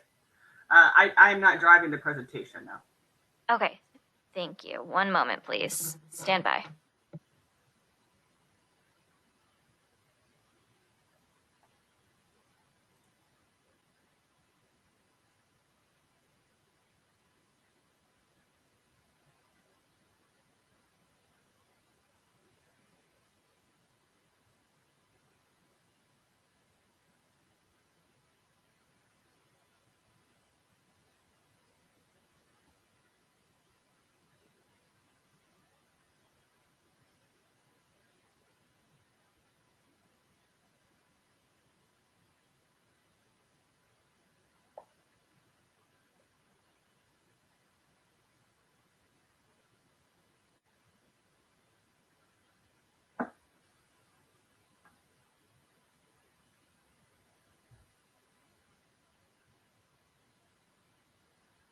All right, so I'll get started. My name is Karen Smith. I'm the purchasing officer with the San Antonio River Authority. Just want to kind of give a quick overview of what our process is. This is the process that we follow for our solicitations. This one's modified just slightly in that we were given a statement of work from the Region L. So it's kind of in 4 different groups. So we have the development, where we develop a statement of work with the department. That statement of work is reviewed by our board of directors, We do have to present that to our board in advance and get their input if they want us to include anything. We set the evaluation criteria and performance measures in the statement of work and a kind of a timeline of what our expectations are and the timeline of this whole process. So all of that is done before we even put this on the marketplace. In the next category, we do place it on the marketplace and we have a pre-solicitation meeting. Not always, it's optional, but we did have it in this case. We set the question deadline, we publish it on the market, and if there's any addenda or anything like that, then we will issue those as well. Everything is due at a certain time. Any responses that are received beyond that time are not considered. So then the next block we have is the evaluation phase, which is very important. That's where we are right now. So we do, internally, we do a completeness check. In this case, Emily was assigned to this project and she reviews, make sure that all the questions are answered, all the information that we requested are there, so that we have a good document for our evaluation team so they can hit the ground running. We also, all of our evaluation members must sign a non-disclosure and a conflict of interest form. It's important that we are aware of any conflicts of interest, and we would have to change somebody out if there was. And then an NDA. So we don't want to give an advantage to any firm or any other firm or anybody in it. So we want to make sure that we're keeping these things confidential so that the team really has an open forum in which to have a conversation and that there's no information that's being shared. We also have a kickoff meeting. So we sit down with the evaluation team. It's about a 30-minute meeting. And we kind of go over what this process is, the process that you're seeing here. And we talk about what the process is, what the roles and responsibilities are of each of us participating. So Emily or myself has a role as well as the evaluators. And we're very clear about what those are. And we also go over the evaluation criteria and the scoring. We provide the scoring detail, and we have in the background, we have a points guide to help evaluators so that they're evaluating similarly. Then we have everybody individually scores, and we like to call that like a pencil score. And the reason for that is because in reading, especially if you have numerous responses, in one of the solicitations that we've done, we had 20-something responses. It's easy to miss some things. And so what we want to do is the individuals review it, score it, and come to the team meeting for discussion. And so if they score somebody really low or somebody high and the rest of the team isn't kind of on the same kind of average, then there's a discussion. Maybe somebody missed something or they didn't read it that way. And so we have that discussion and the individuals are allowed to adjust their scores based on the conversation. It's up to the procurement team to make sure that everybody's evaluating in the right categories and that they're being fair in their evaluation and that there isn't any kind of misconduct of the evaluation team, which we never had. So if the team decides, we'll have interviews, which we did in this case. And then after the interviews is a secondary scoring. So we use the same published evaluation criteria and we score again. And the next bucket is contracting. So we have to give notice in accordance with our policies. We have to give notice to our board of directors committee of who we're awarding to.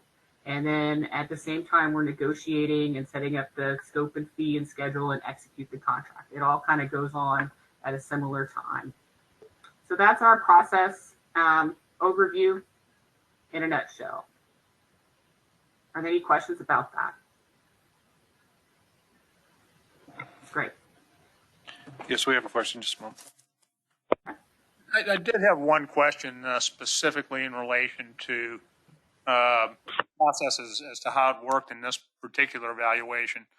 But I did note in reading through the submittals, and I guess this would go to your completeness check process.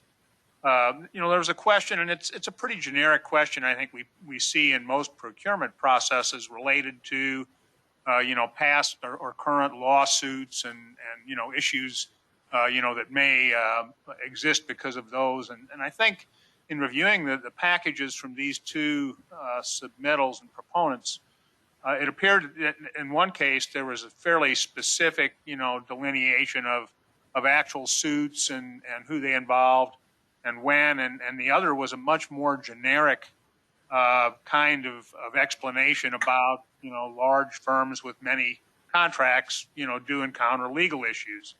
And I just wanted to ask, both of those were considered responsive and compliant with the proposals? Hold on a second. I apologize. We do look at those things in a generic, but just because there's litigation and those types of things, there's a lot of things that are at play. And so if there's something that is questionable, we would talk to our attorneys in regards to that and going forward. But in this particular case, we did not elevate that.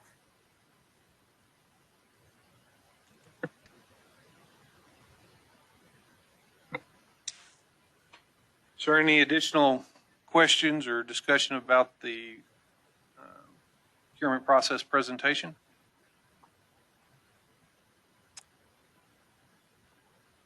I can't see the faces of the attendees, but I assume there's no one shaking their head. All right. I have more. There's more. Oh, excuse me. I thought there was. Sorry, I've got more slides. All right. Oh, so the next item is the evaluation criteria that we published in the solicitation. That documentation was provided, I think, to everybody.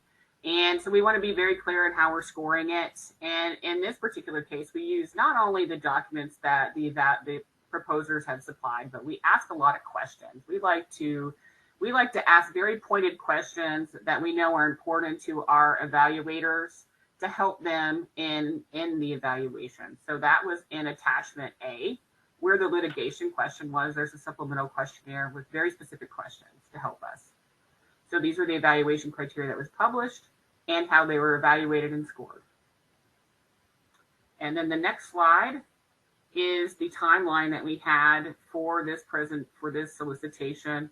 So in May, we took it, remember I mentioned that we do have to take this to our board of directors. We took it to our board in May of 2021, I'm thinking. I don't think we took it a year ago. And then we issued the solicitation. We did have a pre-submittal conference. We did have an addenda, and the responses were due in 6/23. We had our kickoff meeting, and the interviews were in July. So that's kind of the time frame there spelled out. And I think that's all of my slides. Thank you. We have at least one question. Ian? Yeah, would you mind going back to the previous slide, please, so we can see the weighting factors? Thank you.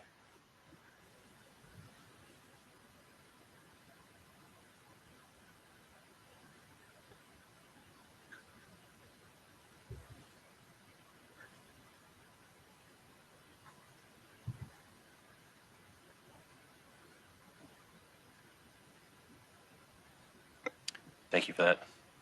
Mr. Youngman? Both of these companies know the fee that we're talking about here?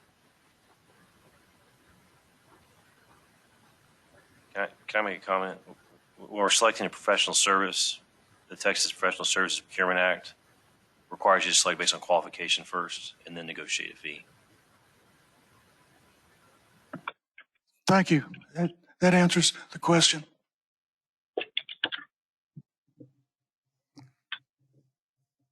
Any other comments, questions regarding this agenda item or the presentation? Okay. Thank you for that. Thank you, Karen. We will now transition, and I will ask John Byram to please speak regarding the scoring committee experience. Thank you. As outlined by Ms. Smith, the scoring committee did meet. We met initially to discuss the process, very thorough meeting there, and then we went into the scoring phase.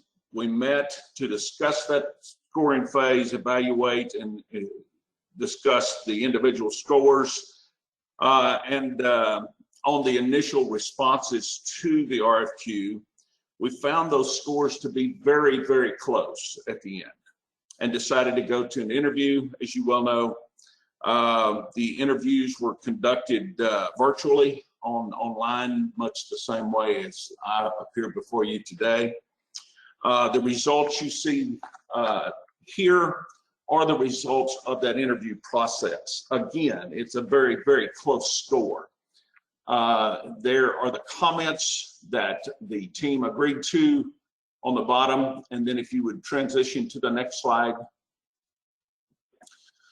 The only item that was brought up that what we felt like would clearly differentiated the two was the demonstration level in certain areas, including the rural communities, and that separated the two. So the committee's recommendation to you was Black and Veatch, and again, it was a very close score.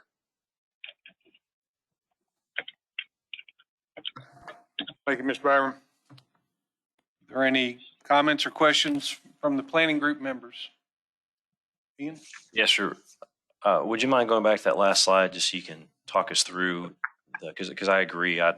When I looked at this slide from the previous presentation and went through each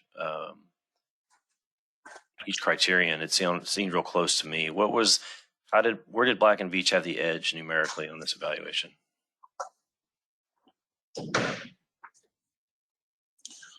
Well, you can see the scores there of the combined scores of the interview process right there. And in the second page, I pointed out to you, in the next slide, I pointed out to you that the committee felt like the difference was in the including of rural communities. We felt like that one did that a little better than the other. Okay. On the previous slide, I'm sorry, I couldn't read the font. It was too small. My eyesight's not good enough. Yeah. Thank you.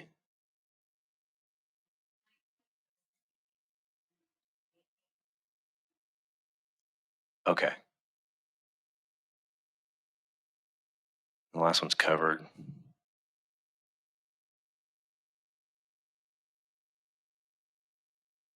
Okay, got it. Thank you for that.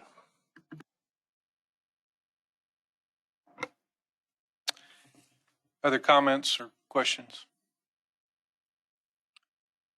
Virtual participants, any comments and questions from any of you?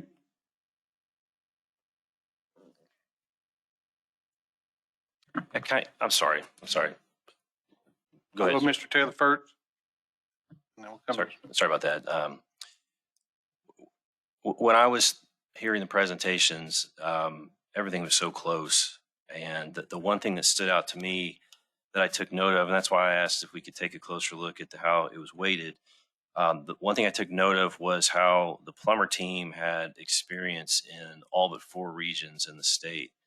And I thought that was pretty important, and when I looked at the evaluation criteria, it talks about qualifications, and that was the highest weighted one at 40%. I went into this thinking, well, Black and Veatch completed the last plan. That would probably give them an edge, but, local understanding is 10%. Certainly project requirements is part of that, right? Because that's their past experience, but you add those two up and that's 30%. That's, I was thinking completing the last plan is a pretty big deal, but when I looked at plumber's experience and just how much they had across the entire state, to me, that was the only place where there really was a significant difference for them, and it's the highest weighted one, or it's 30% actually. So my question to the evaluation team, does that make a difference to you all? Did you take note of that as well, as far as their experience with other regions and how they could bring that to bear on ours?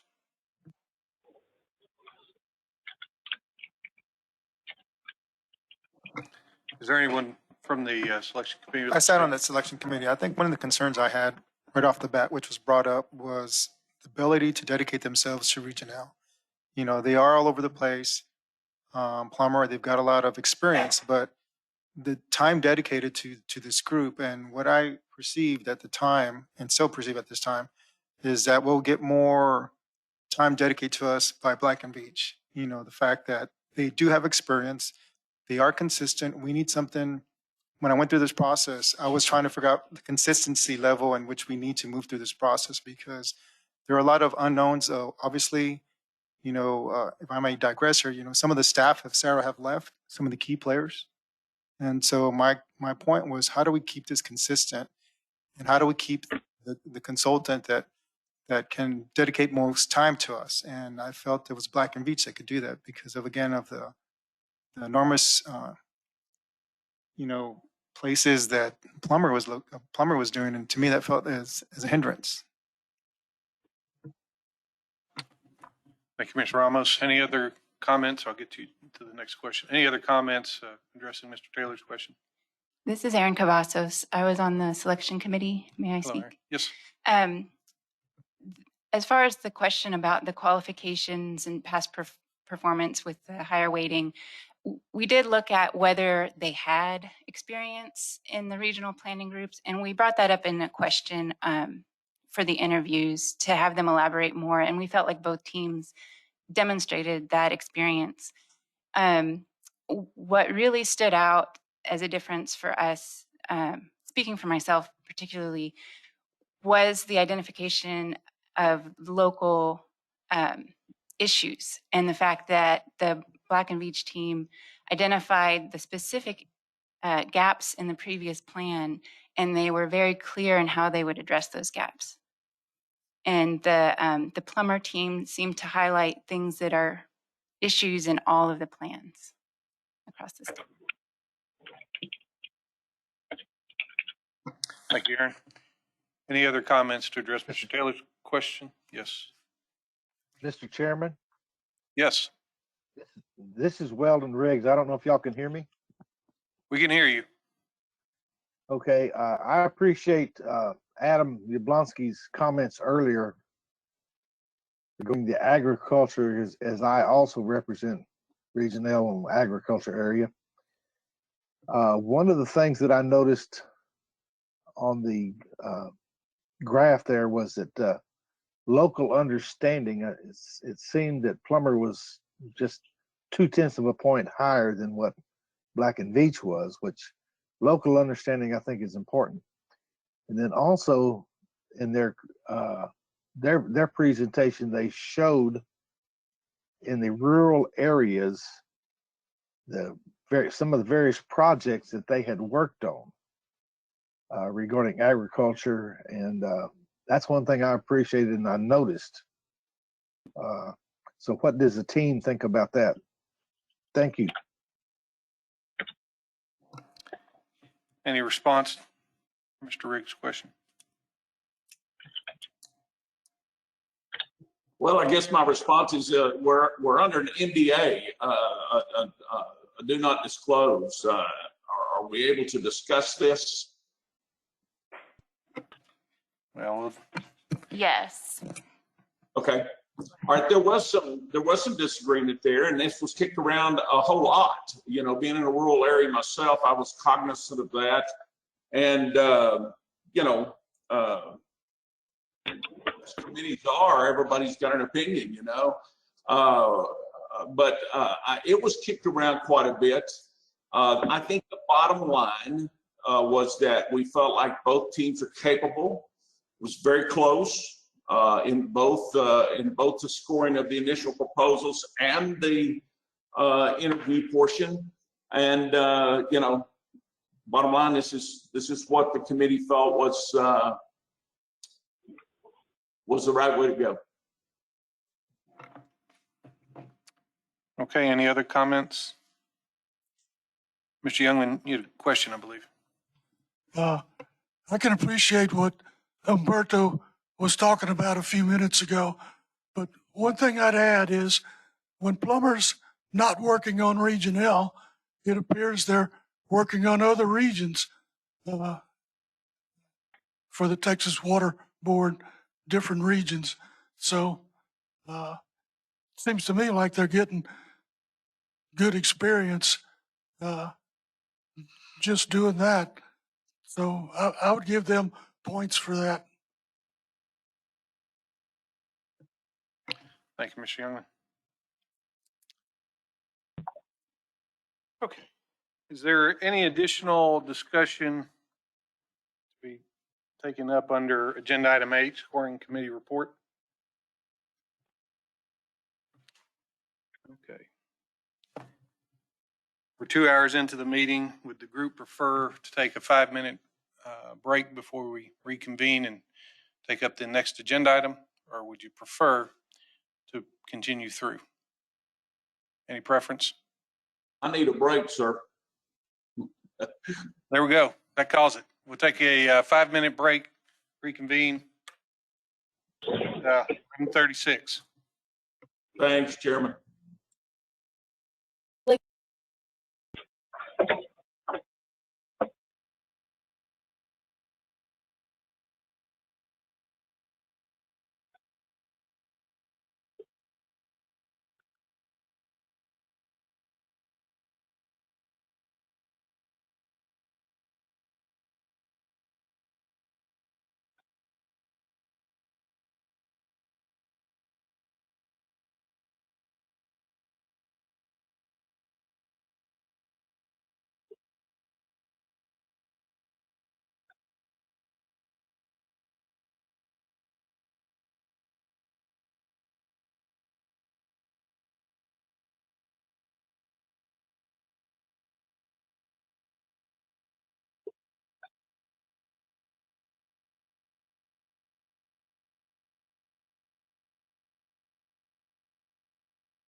Okay, members, we'll reconvene the meeting.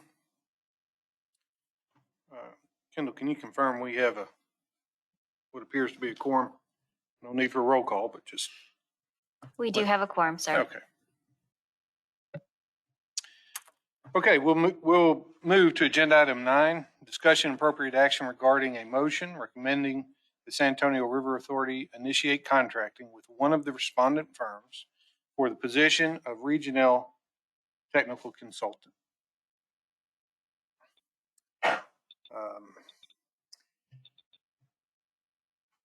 Assuming that there will be discussion on the matter, people wanting to express their views and their opinions, I'd ask the group to allow that to transpire. We'll afford adequate time for the virtual members to participate as well, and to hold off posing any motions until we've had adequate time to discuss the proposals. And with that, I'll open the discussion to the floor. Are there any members who would like to make comments at this moment? Mr. Taylor.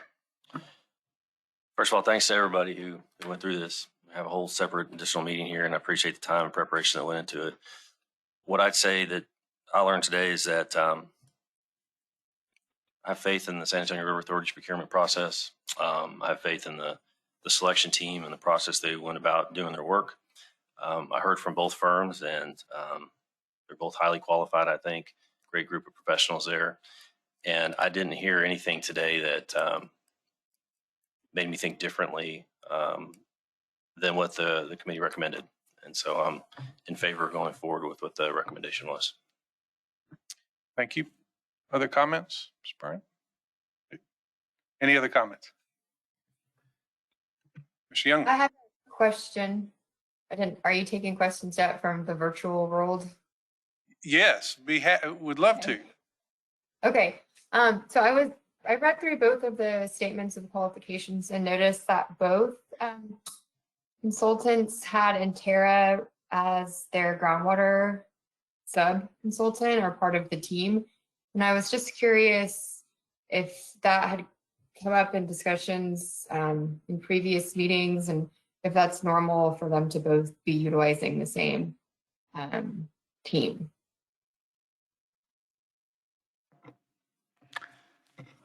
Well, is there anyone from the selection committee?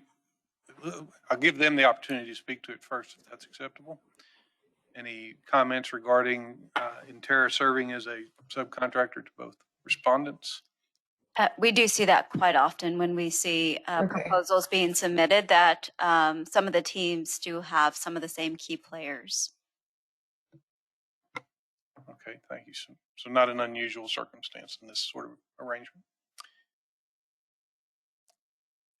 Any other comments or question, including from the virtual crowd? Anyway, Mr. Tim, Young, I would just a moment. I'll give it to Mr. Youngman, then back to you.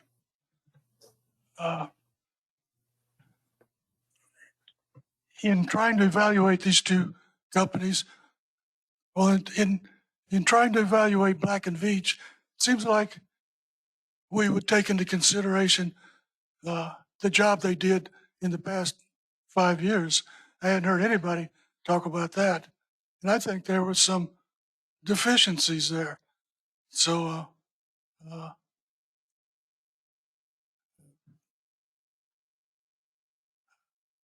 I think that the lead, I think they call him manager, was switched on us maybe 3/4 of the way through the 5-year cycle. And I don't think we got the same kind of work out of the second manager as we got out of the first manager. Anybody can walk up to the podium and just read a list of projects. That's pretty much all I saw in the past year, the last year of the cycle. That's all I've got.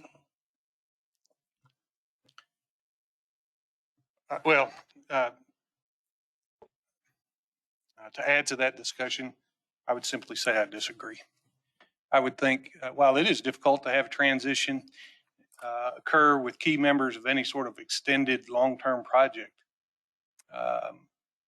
from my viewpoint, it was handled very well and could have been much more, well, could have been disruptive, which I wouldn't describe it as disruptive at all.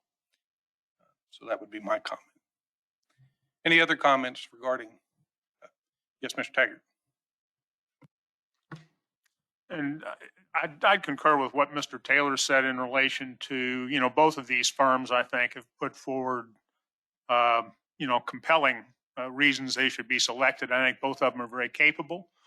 I don't think there's a question in my mind about that. I think on balance, I mean, when I take a look at the most important things that I feel we'll be dealing with in this next 5 years, I think the ability to engage all the stakeholders, as Mr. Ramos has said, the public outreach and the stakeholder group, their participation, dealing with some of the things that we didn't work through well or fully last time. I shouldn't say didn't work through well. The gaps we still have, I think, are noteworthy and need to be addressed. But I think really ultimately this comes down in my mind to the relative experience they brought forward. I think that the Alan Plummer team does have certain advantages in relation to that. I think, you know, Velma Danielson, who I think both rural and municipal interests know well from her time at EAA for many years, you know, is a particular asset, I think, in trying to, you know, get that degree of engagement. I think those of us that have been around long enough to remember the EAA formation and everything they went through to, you know, bring that to its current state, you know, certainly involved a lot of outreach and a lot of involvement in the rural areas. The experience in the other, you know, regions, I think, is very important. I think the strong link they showed with their work in Region K, I think, will be very important in relation to the growth issues. I think the scoring, you know, is accurate in the sense that it was very close. But in my mind, I think that Alan Plummer does have, on balance, you know, a slight edge in my mind in relation to the experience and assets they bring to this.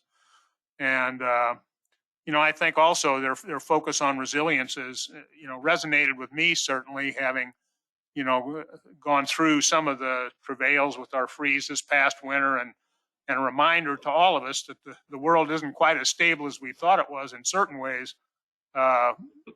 And, you know, I think that's going to be an important thing for us to bring forward in this next planning cycle, just to make everything much more sustainable for all of us. So very, very close. Certainly think Black & Veatch is a great firm, and I think they did a good job on the last plan. I'm not faulting them in any way. I just think in my mind, the other proposal offers certain advantages that I would feel awarding to them would be appropriate. Mr. Chairman? Yes.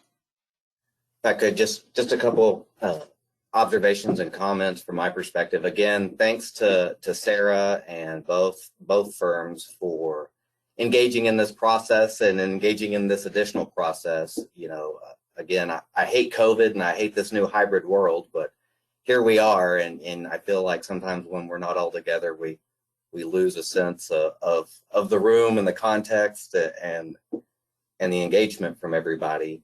You know, this is one thing that I struggled from the onset because both of these firms are almost pretty equal in my mind. And I think that was one of the frustrating things that I had regarding, I guess, the initial process we went through was some of that lack of background information that the selection committee had the opportunity to see first to come to their decision. So again, I really do appreciate the selection scoring committee and Sarah and everybody for their engagement through this. But really one thing I see kind of after hearing both presentations, and again, it's hard to be critical, right? I think we'll be successful with either firm that we move forward with. But some of the comments I heard from, you know, the fellow regional planning group members was the issue with rural versus urban and that outreach. And I guess I just don't understand if there were some concerns over past rounds and past engagement, understanding that there's maybe a new partner with Black & Veatch. I just don't understand what we see is going to happen differently with really the same lead there.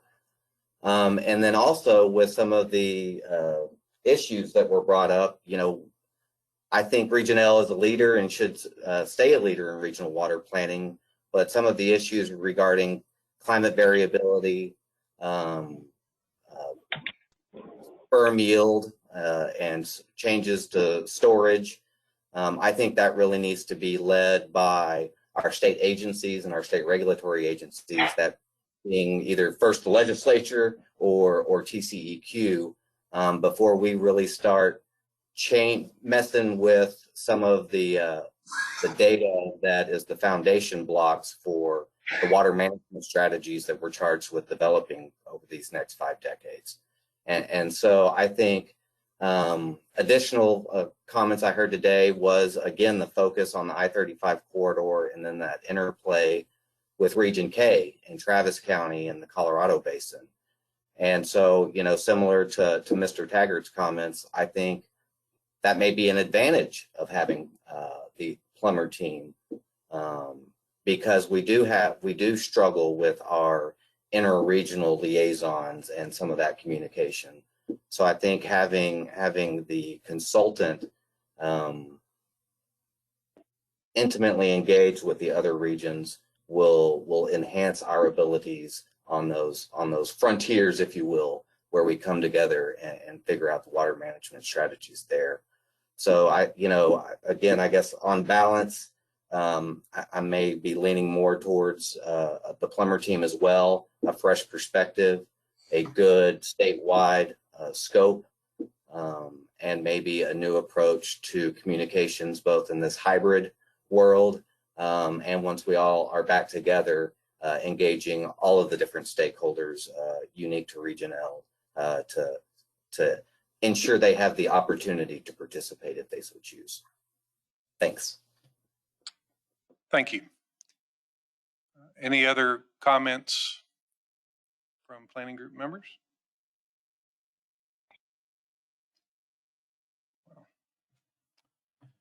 Okay. So let's look at our next. If there is no more discussion, then we can proceed with attempting to take action under this agenda item. Just remind the planning group members that it is our practice here at Region L to try to reach decisions using consensus, and that is, while it could probably be explained better, I would sum it up as saying, if something is proposed and while it may not be everything or exactly what you want, if you can live with it, perhaps you can see fit to support that in an attempt to find consensus. But of course, there have been many instances here at Region L, at least during my involvement with the organization, where we have not successfully found consensus on certain decisions. And when that fails, then we have resorted to taking votes, which we will do here today if necessary as well. So with that explanation, I'll open it to the floor. Is there any member that wishes to propose a motion regarding and the motion, incidentally, I think would be something, I believe Sarah would want a motion similar to a motion recommending Sarah initiate contracting with, insert the firm for the position of Region L technical consultant. So with that discussion, is there? I'd like to make a motion, being on the selection committee, that we select Black and Veatch to be engaged through Sarah. So we have a motion by Mr. Ramos identifying Black and Veatch as a preferred respondent. Is there a second to the motion? Second. We have a motion and a second. Is there any need for additional discussion? If so, speak up now. I'll make a comment. Mr. Chairman, I appreciate your focus on compromise, and let's pick the big issues to disagree on, right? There's some great comments just a moment ago about the reasons for going with plumber. You heard me earlier. I felt like plumber did have a slight edge in the overall evaluation, but I plan to support the motion because I'm believing what Sarah has done and what the committee has done. And to me, I just don't see a big enough differentiation. And I hate we got to pick between the two because they're both outstanding firms. But that's where I'm landing on it. Thank you, Mr. Taylor. Any other comments? Mr. Taggart? I guess I would just say that, I know that last time we did a selection 5 years ago, we wound up going to a vote, because with obviously the very large group we have, not all of us see this the same way. I don't think that should be viewed as a negative in relation to Sarah's work or either of the firms that have been proponents. But this is an item I think that would call for a vote, and probably not likely to be won by consensus. I can't see supporting it just to achieve consensus, given the fact that we're in 5-year planning cycles, and it's one of the most important decisions we make as to who works on that. Is that a request to take it to a vote? Yes, sir. Okay, very fine. Any other comments to be made regarding the motion on the floor? Okay. There being none, we'll proceed with the vote. Kendall, are you prepared? I'm not. How do you intend for us to go through this voting procedure? Sir, if you would like, we can do a roll call vote. Okay, fair enough. Okay. Mr. Ramos motioned to select Black and Veatch, seconded by Ms. Melissa Bryant. Chair Andrus, do you vote in favor of the motion? I do. Ms. Beard? Yes, I do. Mr. Byram? No. Mr. Campbell? Vote against. Ms. Farmer? Yes, for. Mr. Flatten? Or. Ms. Bryant? Yes. Mr. Youngman? No. Mr. Labus? Against. Mr. Lord? Support.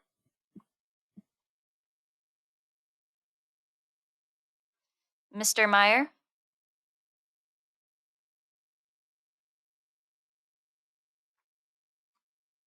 Daniel Meyer?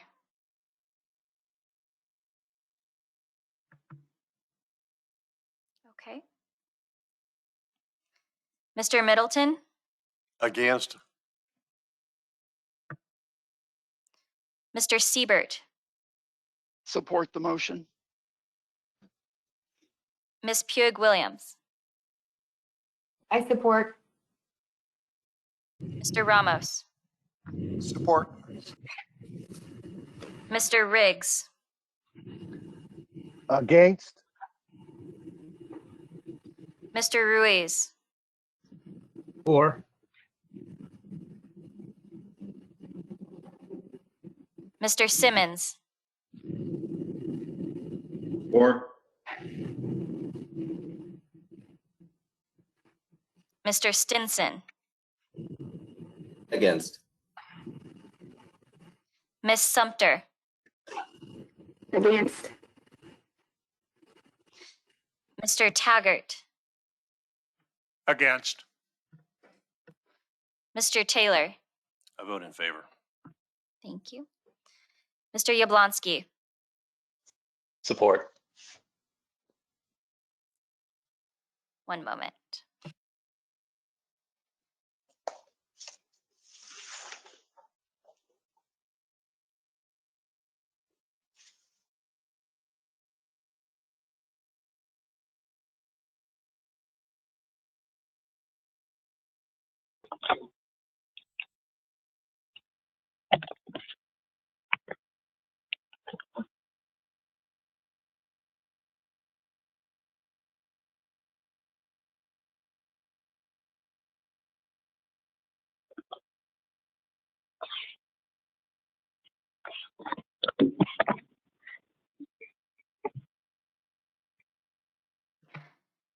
Chair Andrus, we have 13 in favor and 9 against.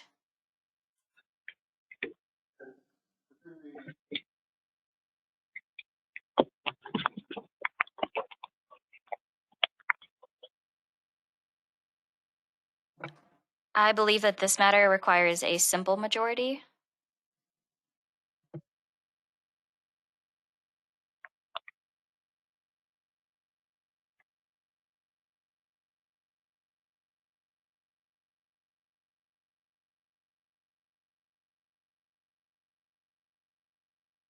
Sochil, this matter requires a simple majority, correct?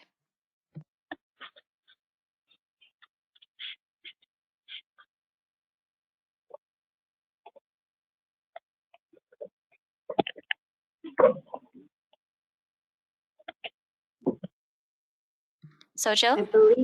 I believe so. Thank you.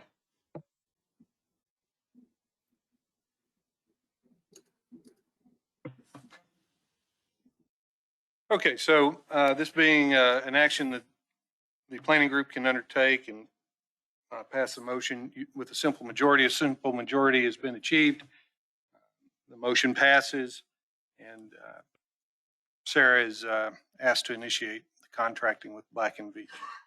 I want to thank both respondents for the effort made, which I think was a significant effort made on both part, to make a presentation, to go through the selection process, and then be willing to participate in this secondary process that we undertook, and certainly was a surprise to the respondents. So I thank you for your time and coming before us and making your case. Again, with that, thanks. We'll end this agenda item unless there's any additional discussion to be had.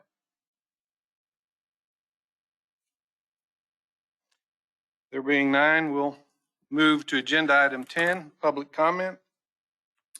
Is there any public comment at this moment?